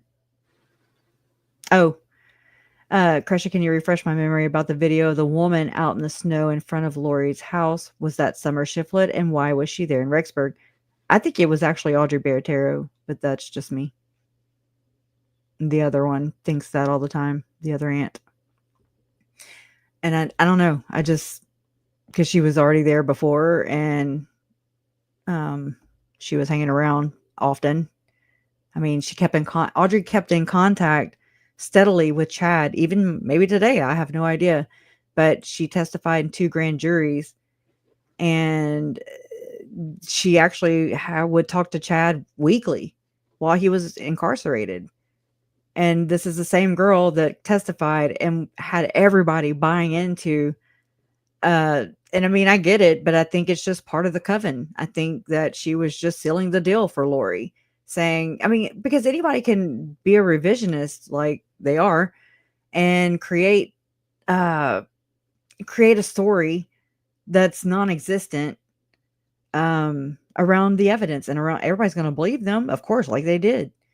Audrey was like, Lori said she was going to cut me up and there would be bleach and trash bags or whatever the frick she said.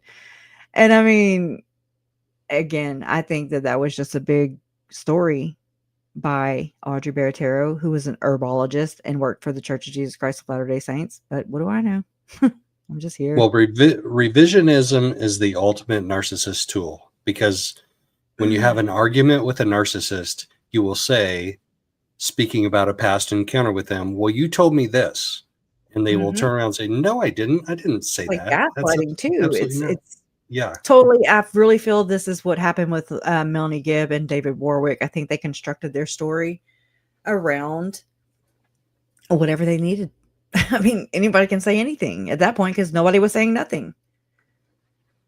And because the cops were on to Melanie Gibb and she finally had the freaking, buckle because her ass was in trouble. I mean, the FBI was actually surveilling her house.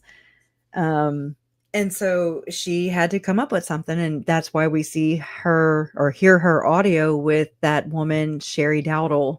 I think that Melanie Gibb was practicing her story with Sherry. In the interviews, in the two-part interview that she had with Nady Eaton, and the brief interview that she had with on Dateline for Lori's, I just look in her eyes and I see lying eyes. I can't help it. But barely. She does it also without really even hiccuping. Yeah. That's also very freaking, that's alarming.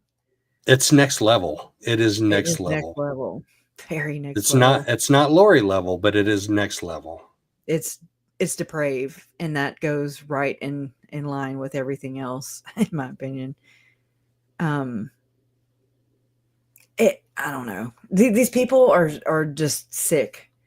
Yeah. I believe that they are just, this is what they do. They cover for each other. I mean, we saw that with Lori sending Chad a fake email from my uncle saying, hey, I want you to write a book for me. She was just trying to provide a cover. She also had Zalema provide a cover so that Chad could go meet them while Zalema was there and have a story to tell Tammy.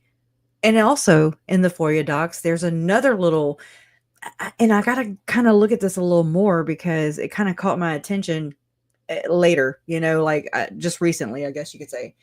And because I found this section in the FOIA docs where the FBI and Chandler police did interview Jason Mao after that. And I'm like, that's pretty profound. The whole FBI came to your house,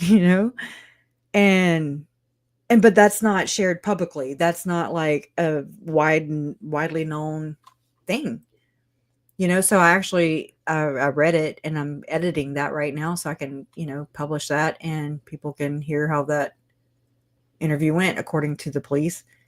And, I mean, it's just it's just another piece of the puzzle that's people need to hear, I think. But there's this part where where Lori just meets Jason Mao in the temple. Her and Nicole Earl walk into the temple, and we heard Jason Mao say, and there she is. I knew she was a gatherer just like us, blah, blah, blah. And okay, so there's that aspect of it. And then here she is going into the temple, and then she's emailing Jason Mao. And she's like, yes, I heard you were like-minded people. It's very robotic. It's very like, what is going on here? What does this mean? And why are these women like inquiring and pleading? Okay. And to be like, to become a temple recommend holder, to get to the temple. And then it's like, it's almost like, it gives me the vibes of like hiring a hitman. Like, I feel like that's maybe what she was doing. But I'm crazy. You know, it makes me crazy. But that's really what it sounds like. A referral service. I don't think we're the ones that are crazy. Just saying. I really don't think so. I'm being facetious, of course. But yeah, I gotcha. I mean, it's like it really, and I mean, that's not the only place. I see this all over the place, you know, with the angels and I'm like, okay, so they think they're the angels. It's like different. How did I say this before? Okay. It's like you have different groups, and this is group A, group B, group C, group D. Anyways, they all do their own job, but they work together to make this one big thing. Okay, so I feel like the angels are this one group, and then the translated beings are this other group, and then they have, you know, I'm just using their names or whatever, their little titles, and then the gatherers are over here. And then it's so I'm just trying to figure that out. It's crazy. I know it's crazy, but it's just something bigger going on here. And I'm just trying to put my finger on it. And we're just trying to dive into it. That's it.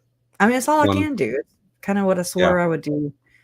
I promised my Uncle Charles that I would not stop until everyone, and I wasn't being realistic when I made this vow, but I wouldn't stop until everyone with my family's blood on their hands was exposed or held accountable. Is what I said, but kind of I'm trying to be realistic too. Right, because you and we can work on exposing it, but we're not responsible. We're not empowered. I'm never going to have them in jail to hold them accountable. Like, I mean, we could go dig up the biggest scoop tomorrow, and Melanie Gibb and Jason Mao could wind up in jail, but it's up to the legal system after that to actually, quote unquote, hold them accountable. And they've already let them slide through their fingers before and handled them with white or the kid gloves. I don't know why I said white gloves, but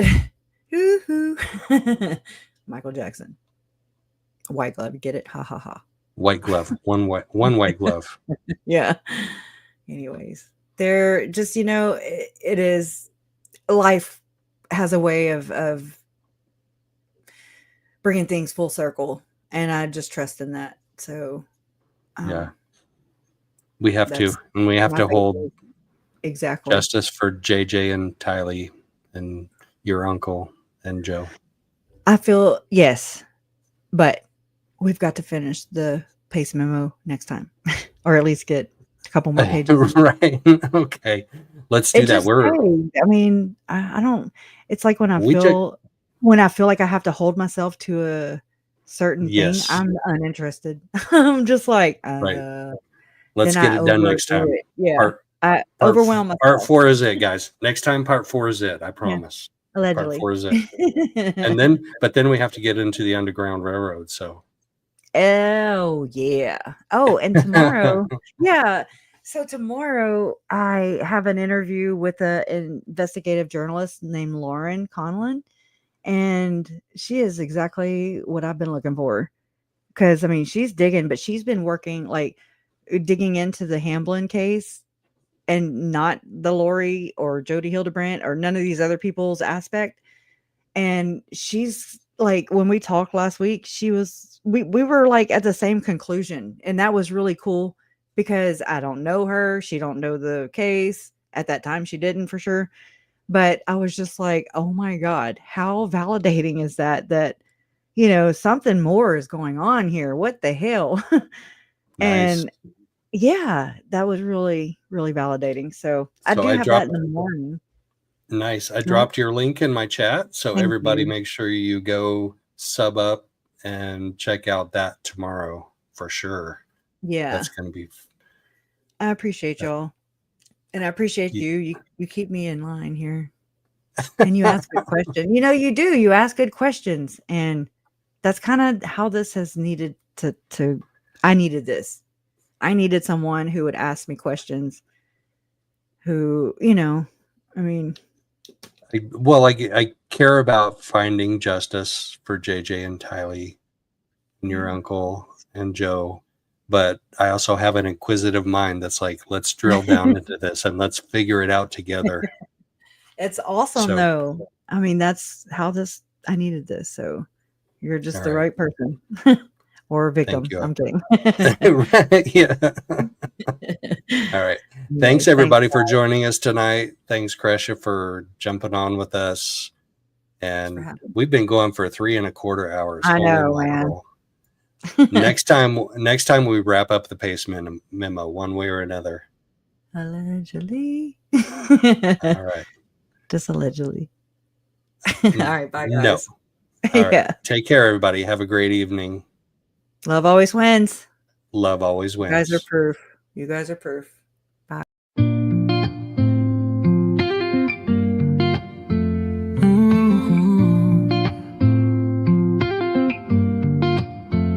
See you soon, my lovely friends. Have a good afternoon. Don't forget to stop back by and see me real soon. Thank you for stopping in. Thanks for saying hi. Together we can make a difference if we try.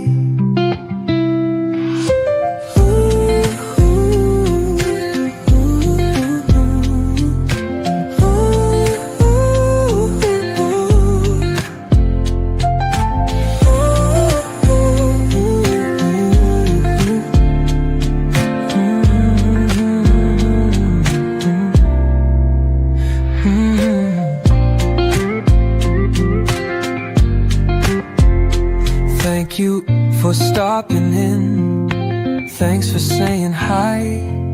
Together we can make a difference if we try.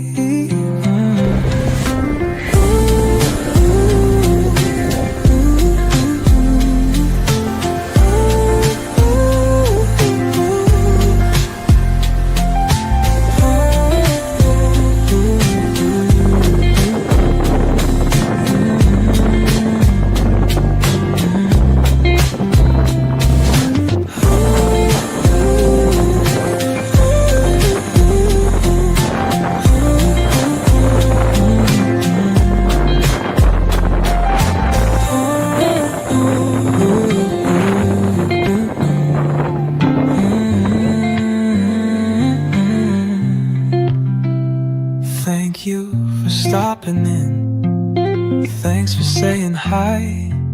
Together we can make a difference if we try.